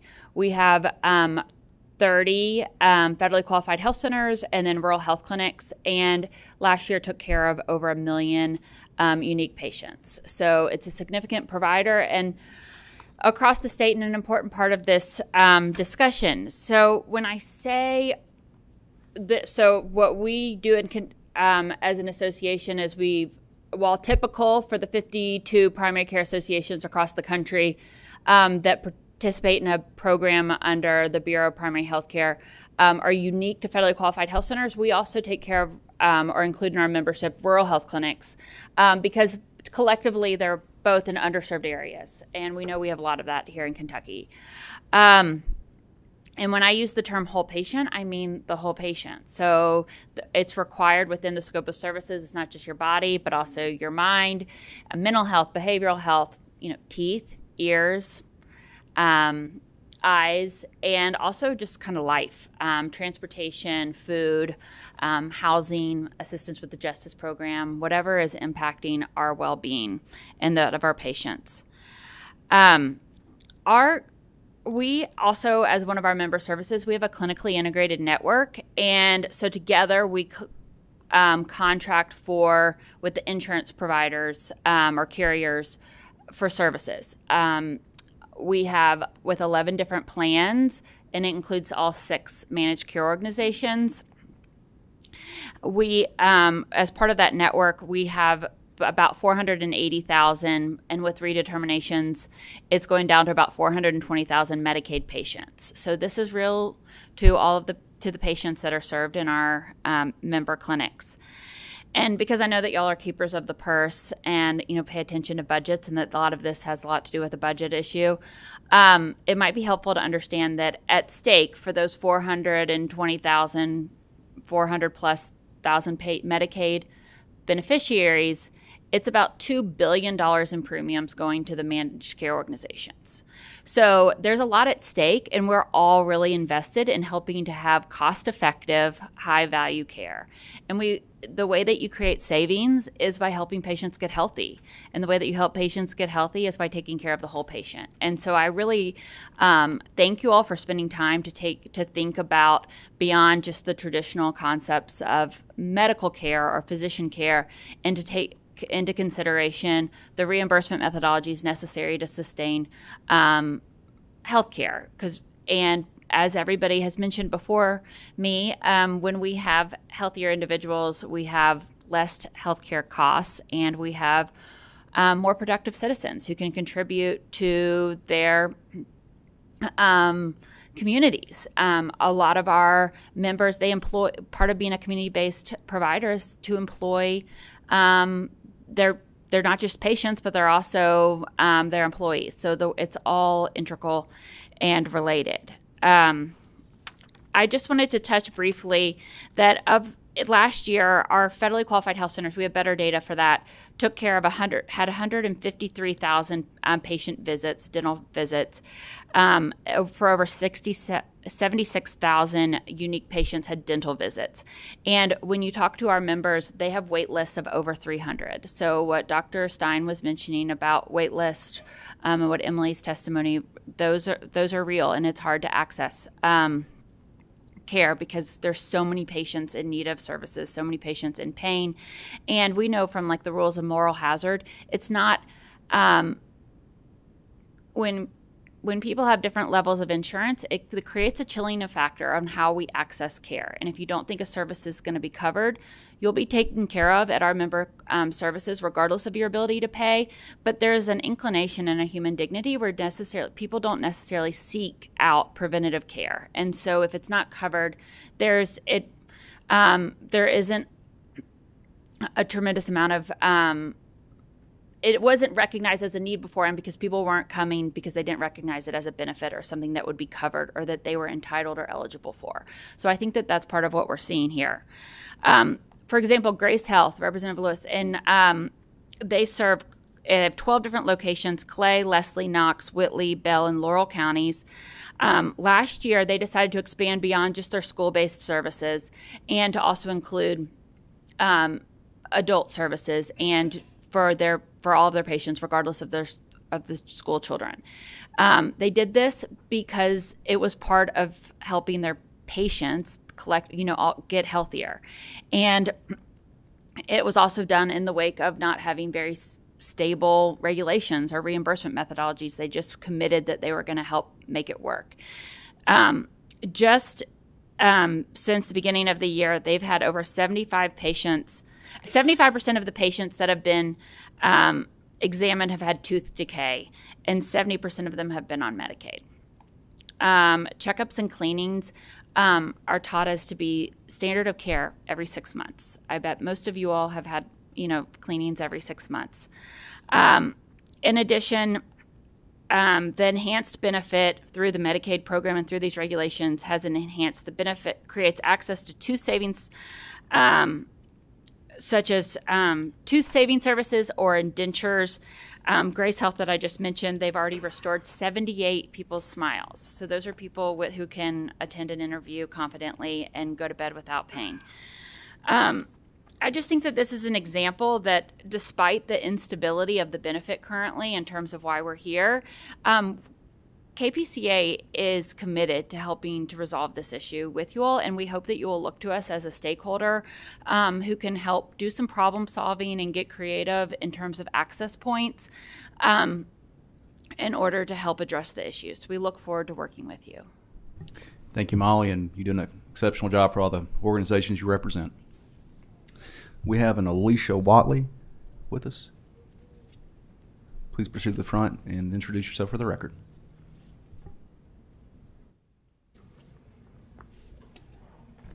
Hi. Alicia Watley. I'm with Kentucky Youth Advocates and the Kentucky Oral Health Coalition. So thank you for the opportunity to speak to the committee today. I will also be brief. I think that a lot of what I have to say today has been shared by others. So I'm here on behalf of the Kentucky Oral Health Coalition. If you're not familiar, we're a statewide group of citizens, oral health providers, parents, and other folks who really just have a goal of achieving optimal oral health for all Kentuckians. We're here today to speak in support of the dental expansion regulation, and we think that really this is what is best for the people of Kentucky. Prior to the first expansion of these benefits, which was at the beginning of 2023, adults accessing Medicaid benefits were really severely limited in the options for care that they had for both treatment and also routine care. So many of them were only accessing one cleaning per year, and also simple tooth extractions when a problem did arise for them. So for many years, this has been a reality for our most vulnerable Kentuckians. It's shaped a landscape of oral health in our state with limited care options and unnecessary tooth extractions, as you've heard from many others today. The need for comprehensive dental benefits has been well established in Kentucky. It's no secret that we are in the bottom 5 on many oral health indicators, and we also have more adults over the age of 65 with no natural teeth than any other state.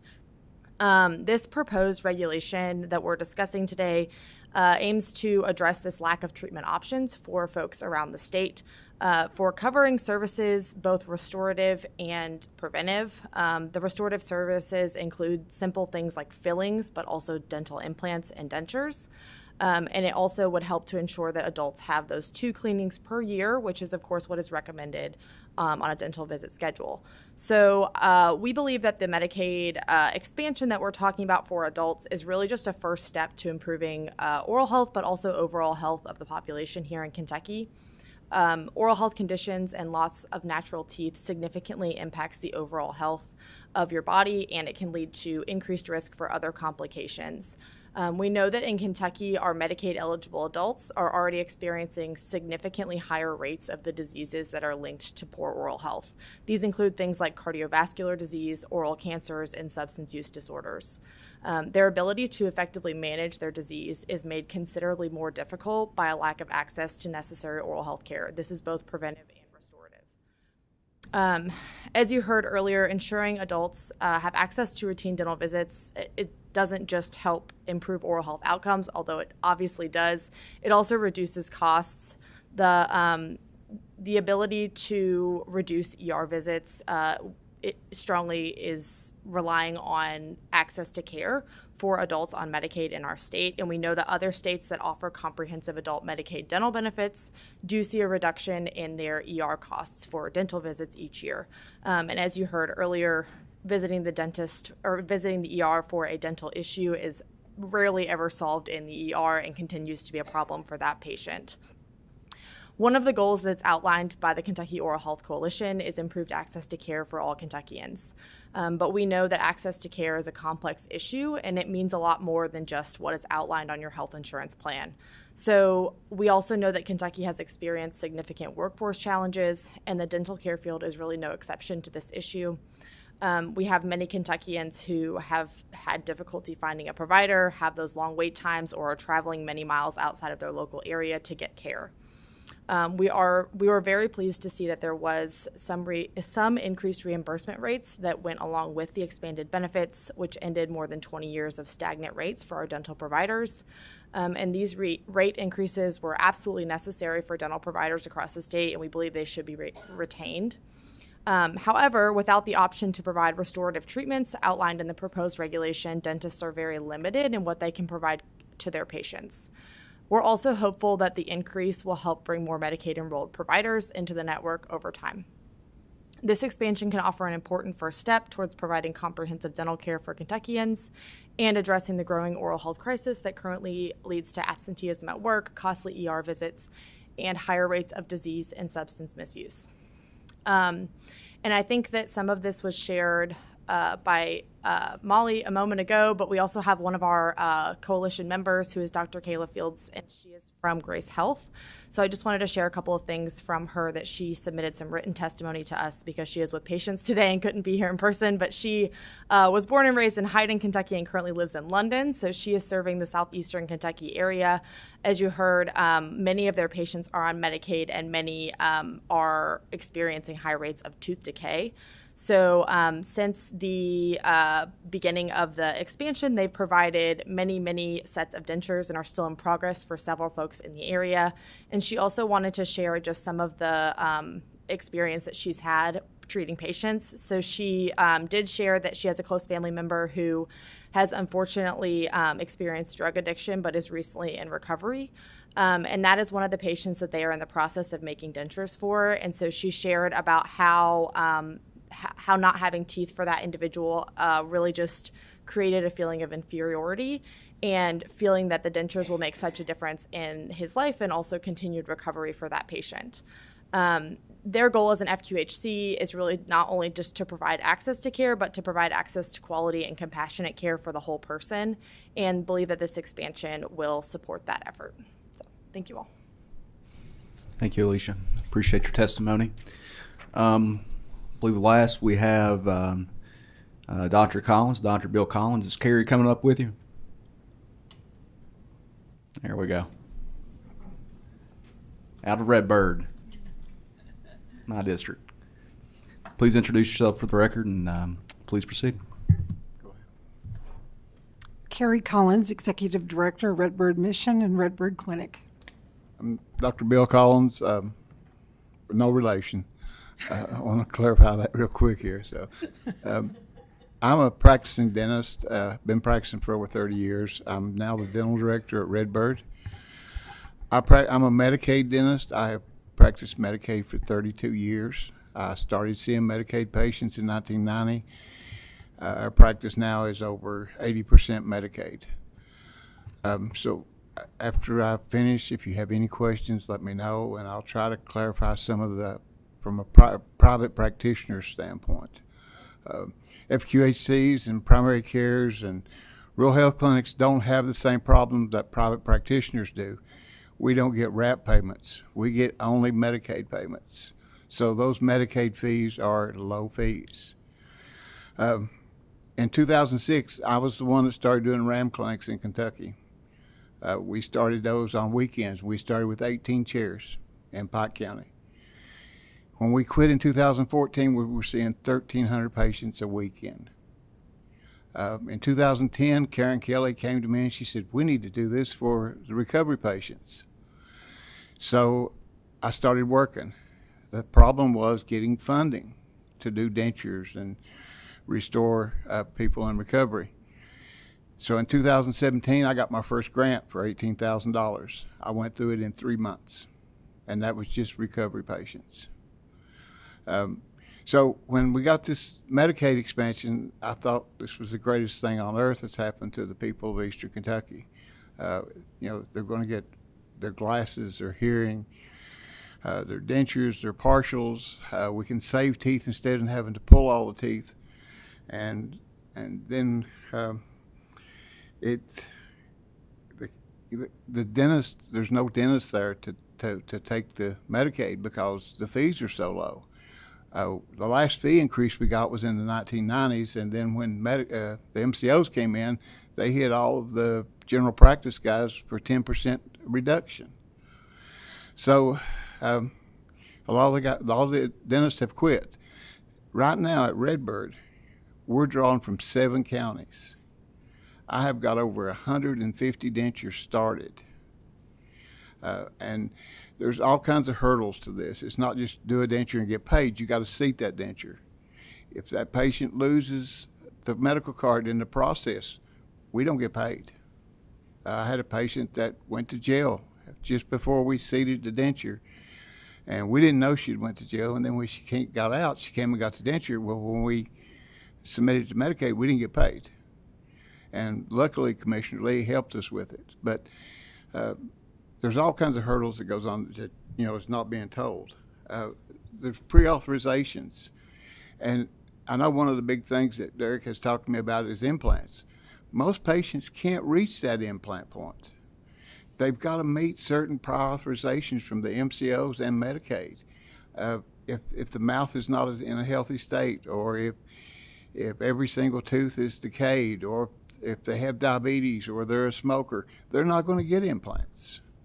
But it's there for the ones that is missing one tooth, or if we've got a patient that can't function with dentures, that we can put 2 implants in and snap dentures on.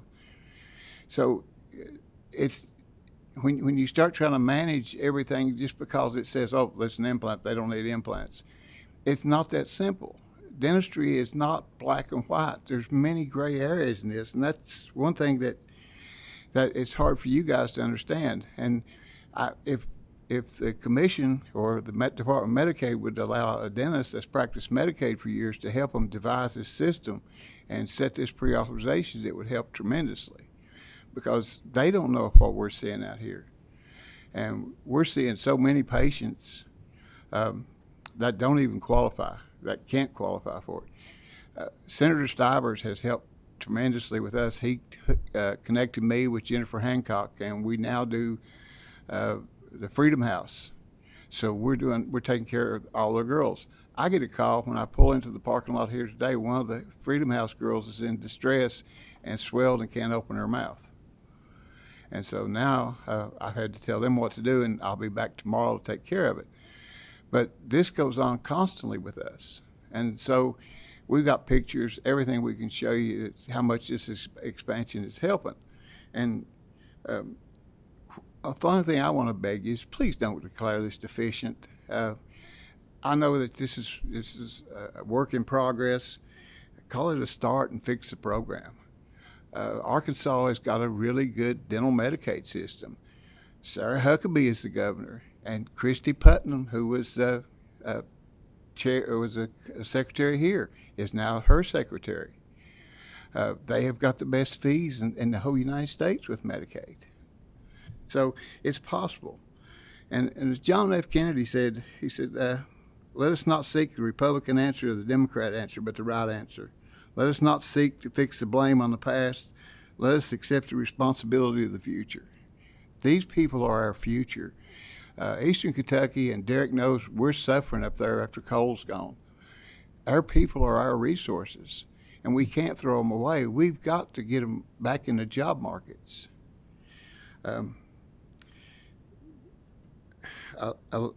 Let's see. That's it.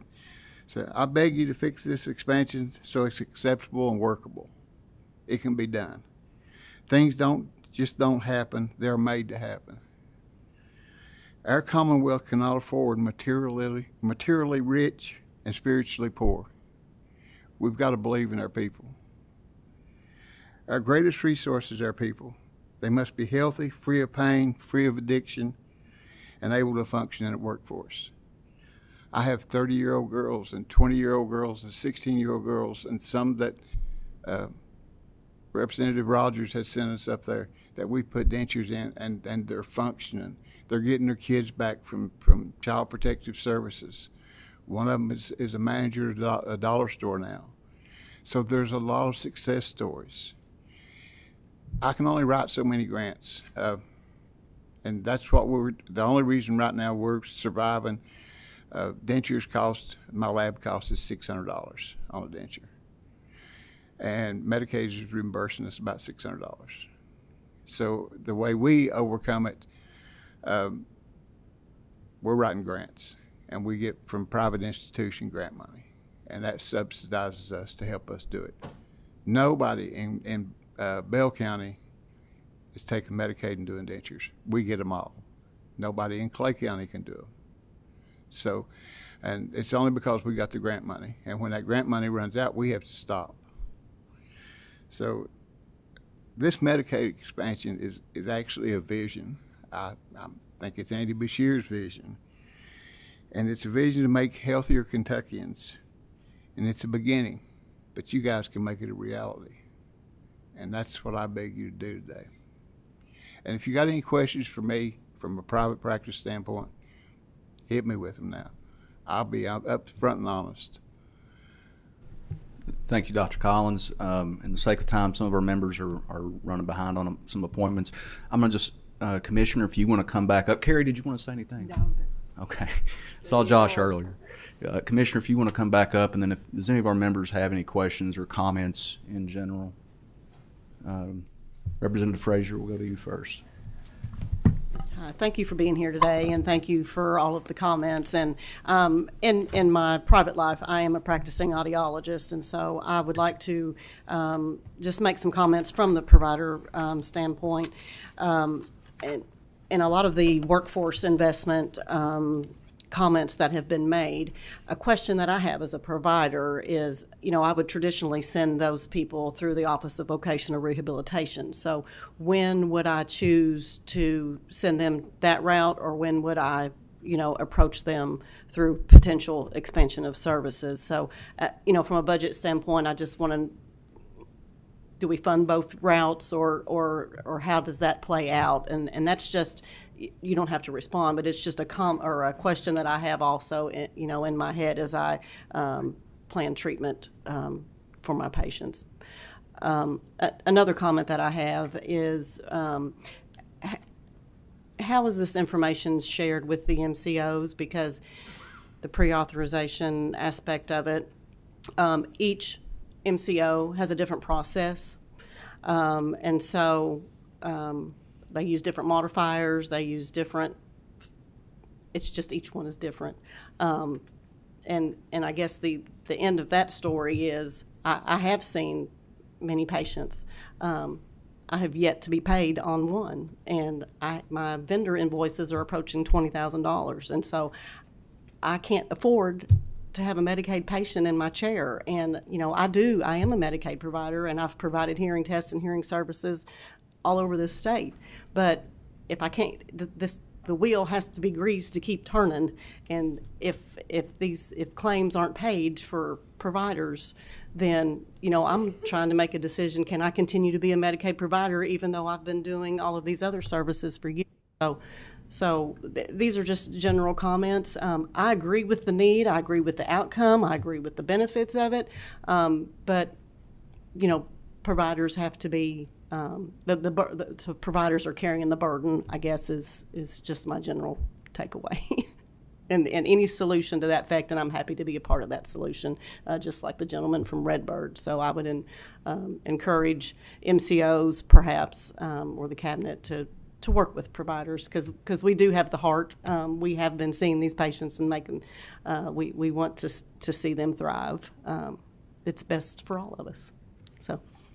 Thank you. I really appreciate your comments, your questions, Representative Frazier Gordon, and we can meet offline and be more than happy to meet with you, walk through some of those issues so that we can correct those concerns and those payment methodologies with the managed care organizations and address those issues to get those resolved. And before I open up for questions, I guess I would also like to thank everyone that came here today in support of these regulations. We heard a lot of support for the enhanced services that we're providing for adults, and we know that these are medically necessary. We know that your constituents, that our members actually need these services, but we've also heard some issues. We've heard access issues, we've heard reimbursement issues, and as Dr. Collins said, those are issues we can work on and we can correct. But taking away vision, dental, and hearing services for adults is not going to remedy that situation. It's not going to grow a network. Again, these are very vital services. We want to work with everyone to make sure that we move forward in a way that these these services remain in place and intact for the population who so desperately need these services. Thank you, Commissioner. Representative Bridges. Thank you, Mr. Chair. I've got several questions, if you'll allow me some grace. And, Mr. Chair, I'll have a question for you, too, in just a moment. But back in May, we heard this testimony, and we were told you had, $35 million excess funds that you felt could cover these additional expenses. And these were found deficient, not because of the need for it, but because of the way it was addressed and the way it was going about. And you overrode those deficiencies. You pushed forward with this program, and we have been told today that we are the keeper of the purse strings. So how much money have you spent of that $35 million access year to date on these expanded services you've taken? We've spent approximately, to date, providers have received approximately $15 million for these services, and about 70% of that is from federal funds. The remainder is from state general fund dollars. So how much of your $35 million have you spent so far of your excess funds? Because that's the way we were told it could be covered. It wasn't from general funding or anything. It was from monies you had saved and from the previous holdovers and everything. So to date, we've spent, our providers have received $15 million. We had $39 million allocated for these services, total, that is federal and state. So out of the 39 that we had, 15, so that leaves, we've spent $15 million. No, it's a 15% match rate. It's a 15% match rate. I'm sorry, I was wrong. I said 70-30, but it's an 85% federal. But let's just say we spent 15, we had 39, that leaves $24 million. Okay. And this has not been an ongoing, these regs have not just popped up since May when they were found deficient. Been talk of this and everything, because they were brought up right after we ended session. And Mr. Chair, this is a question for you. Is this Administrative Regs Committee, or is this Appropriations and Revenue Committee, or Budget Review of Health and Family Services Committee? This is Administrative Regs. That's what I thought. And back in May, when these were found deficient, they were not found deficient because we do not want to provide the services needed to the constituents of Kentucky. It was found deficient because of the improper way in which this has been expanded. And this is spending of funds. This is a revenues issue. It should be taken to Budget Review of Health and Family Services for appropriations. Mm-hmm. And that's where this all boils down to. This is a mismanagement. We've told you want problem solving, you want resolutions, you want to seek the right answer. Well, the proper way to get funding is to go through appropriations and revenue through the Budget Review of Health and Family Services so we can expand these regulations. And that's what we've talked about already in here. So these were found deficient. You're going to operate regardless, but to come in here and pull at our heartstrings, we're the keepers of the purse. We are not the keepers of the purse. That's Appropriations and Revenue Committee. Am I correct on that, Mr. Chair? So I just want to, you're doing end runs, and you want to, make us appear to be the villains, and we're not. We just want to do it the proper manner, and we want to go to the proper procedures, and that is the reason we've done this. And I feel for all these that have testified before. And because I agree with each and every one of you. We ought to provide these services and everything, but there's a proper way in which to do it. And this administration has continually, since they come into office, avoided going through the proper procedures of going through the General Assembly for appropriations in budgetary items to appropriate these fundings, and instead they want to rewrite the regs to meet their needs. But the proper way of this is we write the statutes, the regs. is supposed to explain the intent of those statutes as provided by the General Assembly. And when we start rewriting these regs, you start expanding these services, it starts costing more money. That's appropriations, and that is not what this committee is for. And we have been through this time and time again. And I just feel for all these other presenters today, because they've been led to believe by someone, and it sure wasn't us, that we are the keepers of the purse, and that is simply not true. So, and we've been asked, let's seek the right answer. The right answer is found through following the right procedures. And that's what we're facing today. And my name was called out earlier, wanting to explain maybe a deficiency I had in my understanding, but I think I'm pretty clear on the understanding of the way this works. And you don't expand services that's going to cost more appropriations without going through the proper budgetary items. And that's exactly what's happened. We've been through this before.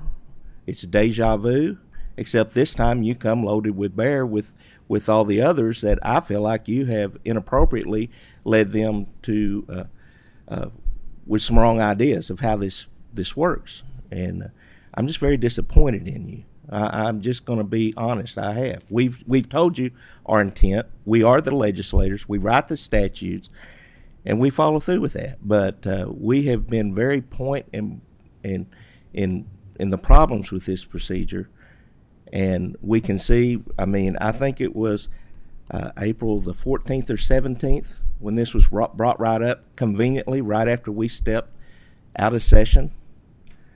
You intentionally brought it up so we couldn't act. So don't be misleading the people on the other end of these cameras in what your intents have been. And this is very frustrating. And I know I can see you're just chomping at the bits to speak. So go ahead, but I would like to reserve my right for rebuttal, Mr. Chair. No, and I just kind of like just to maybe where we are, kind of how we got here today. Obviously, these regs were filed initially sometime back last year. Obviously, Senate Bill 65 was filed, it was passed, and the language of that bill gave us the opportunity to refile these bills if they were substantially different. And I think I'm probably on the record last time we were here saying that's my interpretation that these regulations that were filed are currently before us today were in fact substantially different and complied with Senate Bill 65. And that's how we got here today. And we took those actions and we changed those fee schedules, and we are in compliance with Senate Bill 65. And these things, as obviously has been proven here today, directly affect and have had a massive effect already on the health of the people of the Commonwealth of Kentucky. Now, we can argue about where we go from here down the road, but this was based on an appropriation that had already occurred. Now, future appropriations, we know all how that process needs to go, but the appropriation that we deal with today was already made and was properly followed that process. So that's how we got here today. And so we feel that we are moving forward with these, and like I said, there's room for conversation about where to go from here, but we feel that we have complied with Senate Bill 65. Obviously, the deficiency was overrode, and and whatever happens next will happen, but that's how we got here today. I just think that's kind of necessary to kind of know.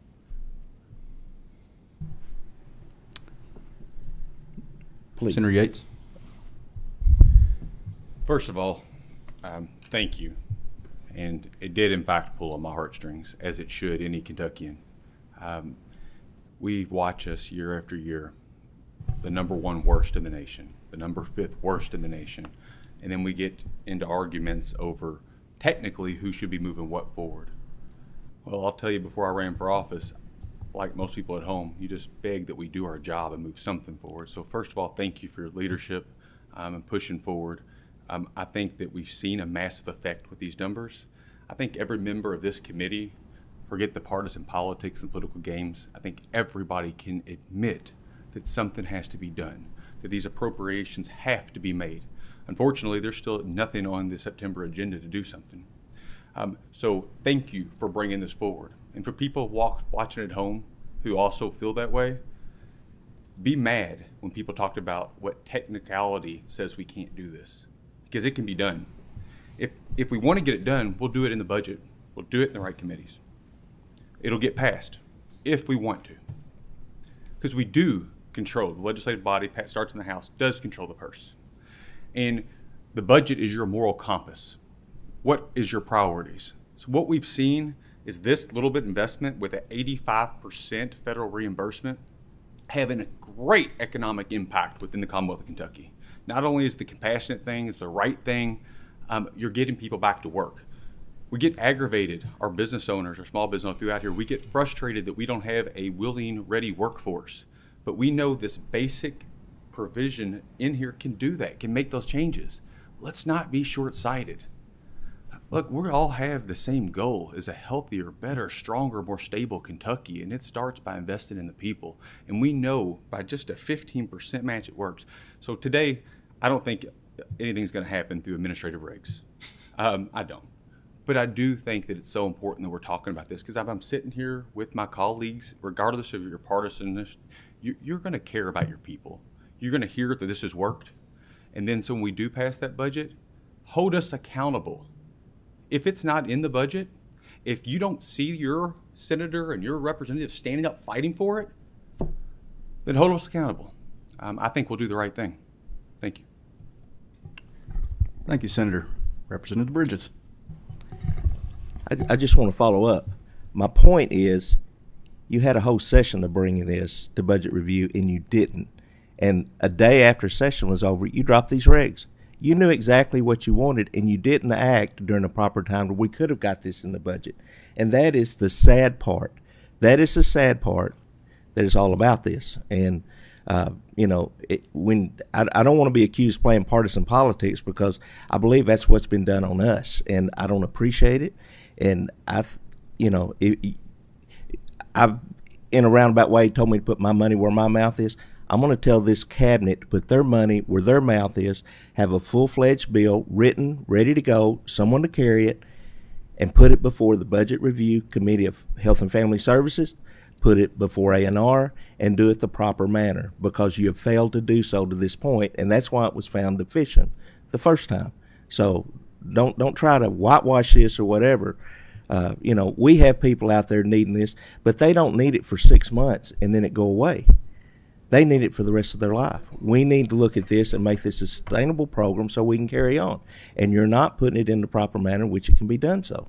So do it the right way in the way it does. And, blame me if you want to, because we're getting in the weeds, or but there's a certain amount of proper ways to address these things so these programs can be ongoing and really be substantial. So anyway, I just felt like I need to say that and make sure that, we don't end up with this in this way. If we start this precedent, this state will be broke within about, how many more meetings we got before this year's up? Because every cabinet in the state of Kentucky's going to try to do it the same way and expand their budgets, expand their things, and we won't have the means to do it. So there's a proper way to do things, and I just challenge you to do it the proper way. Simple as that. Thank you. Representative Bridges, I've been working for the Department for Medicaid Services for 23 years. And in those 23 years, I've done practically everything in that department, from answering the 800 lines, talking to our members, to drafting policy. And we did not have to request appropriations. We had that money in this year's budget. We are going to be under budget. And I have never, ever misled anybody in my 23 years in Medicaid, and I will not do so. And I really don't appreciate the fact that you indicated that we have been misleading people.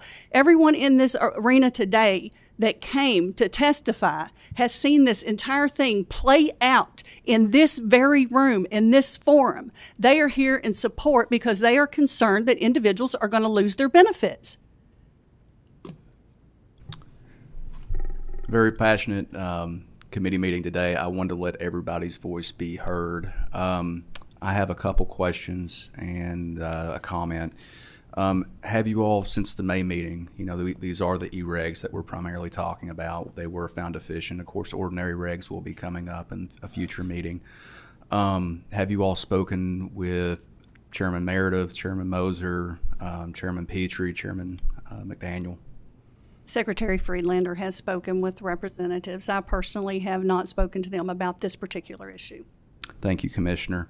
Guys, I'm not going to go back and rehash the history of where we are. I do think what matters is where we go going forward. Again, I represent Leslie Clay in Laurel County. I have a very high Medicaid population. I'm not necessarily, I'm in favor of most of what you're trying to do. I do have some questions on some of the more costlier procedures. And as I promised in the interim to people like Kara and Emily, I've done my best to research this, and it's kind of one of those things. Once you find more answers, you find more questions and on things that we can improve on or do different. And of course, Medicaid being Medicaid, it's a very comprehensive issue. As we go to a budget, do we look at something like rebasing, maybe to get provider rates up? I'm not necessarily in favor of putting a lot of things in statute just because I believe the cabinet should have the authority and the flexibility. I think putting things in statute can make things too rigid, especially as medical advances happen, such as dentures being 3D printed now. I mean, it's a different world than what it used to be. Excuse me, I'm going back to my notes. I just think there needs to be a conversation. We all need to get to the table. We need to include all the groups that are here today. It is a very passionate issue, and I do think there's a way forward. I was with the Senate President and the Governor yesterday in Clay County, and we awarded monies to over $3 million, I believe, to clean water initiatives, nonprofits in the community, county governments, city governments, tourism. And I mean, it's not a red, Medicaid patients, they can be Republican, they can be Democrat. It's not a red-blue issue, but I do think it requires all of us to come to the table. And I think that starts with getting everybody to the table. So, I mean, I would make the commitment to you. I won't make the same obligations to my other committee members or anybody I serve with in the House or Senate. But myself personally, I would love to sit down with you and have these meetings and put in contacts with the chairs of these committees to make something happen. That's what I want to see. And you have my commitment on that. I'm sincere on that.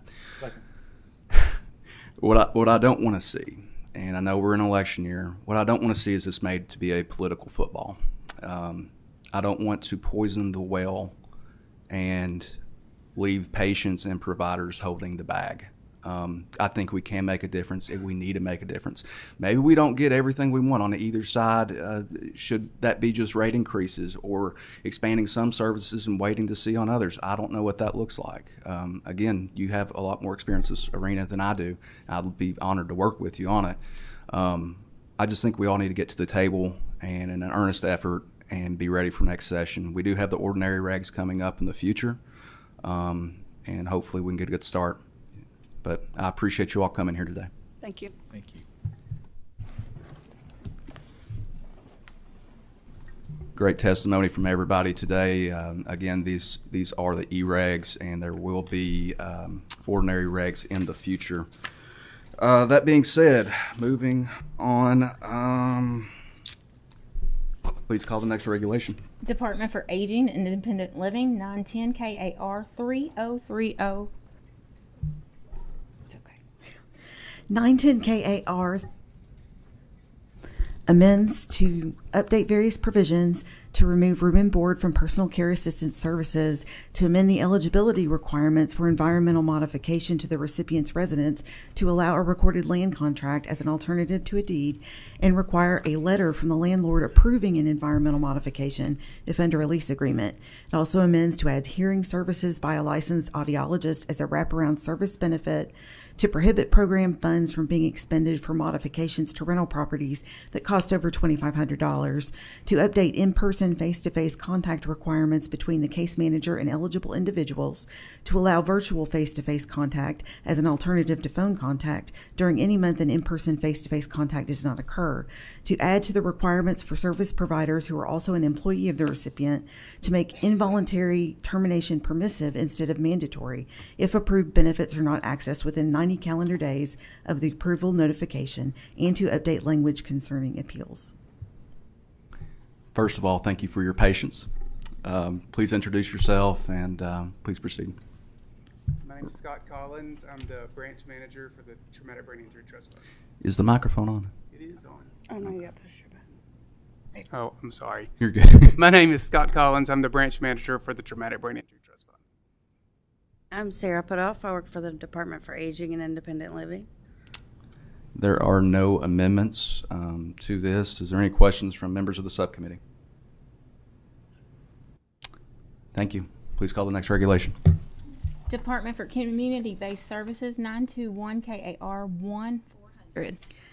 921 KAR 1400 amends to update statutory citations and material incorporated by reference to conform with the delayed effective date of House Bill 501 from the 2022 regular session. Please identify yourself for the record. Good afternoon. My name is Laura Began, and I'm the Regulation Coordinator for the Department for Community-Based Services. There are no amendments. Are there any further questions from members? No. Thank you for your patience. Thank you. Please call the next reg. DCBS again, 922 KAR 2180. 922-2180 amends provisions for child care providers to register and participate the Child Care Assistance Program to provide for noncompliance issues noted during the federal monitoring of 2022, establish that only relatives of children in care will be approved as registered child care providers, and update incorporated material. The staff suggested an amendment in Section 2 to clarify that cabinet approval for certification for age-appropriate CPR and first aid training shall be based on research-based scientific best practices. Would you please identify yourself for the record? Laura Began, Regulation Coordinator for the Department for Community-Based Services. There is a staff amendment. Is there a motion for approval of the staff amendment? Second. Without objection, so ordered.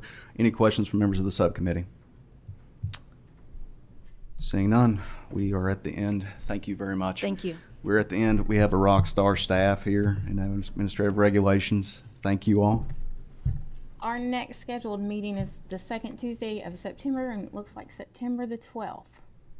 If there's no other business, we are adjourned. Thanks, man. Thank you for coming.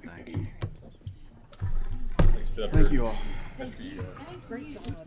It was actually a lot to get through. You were good. I'll try. I was like, don't talk. You draw a couple. That was good.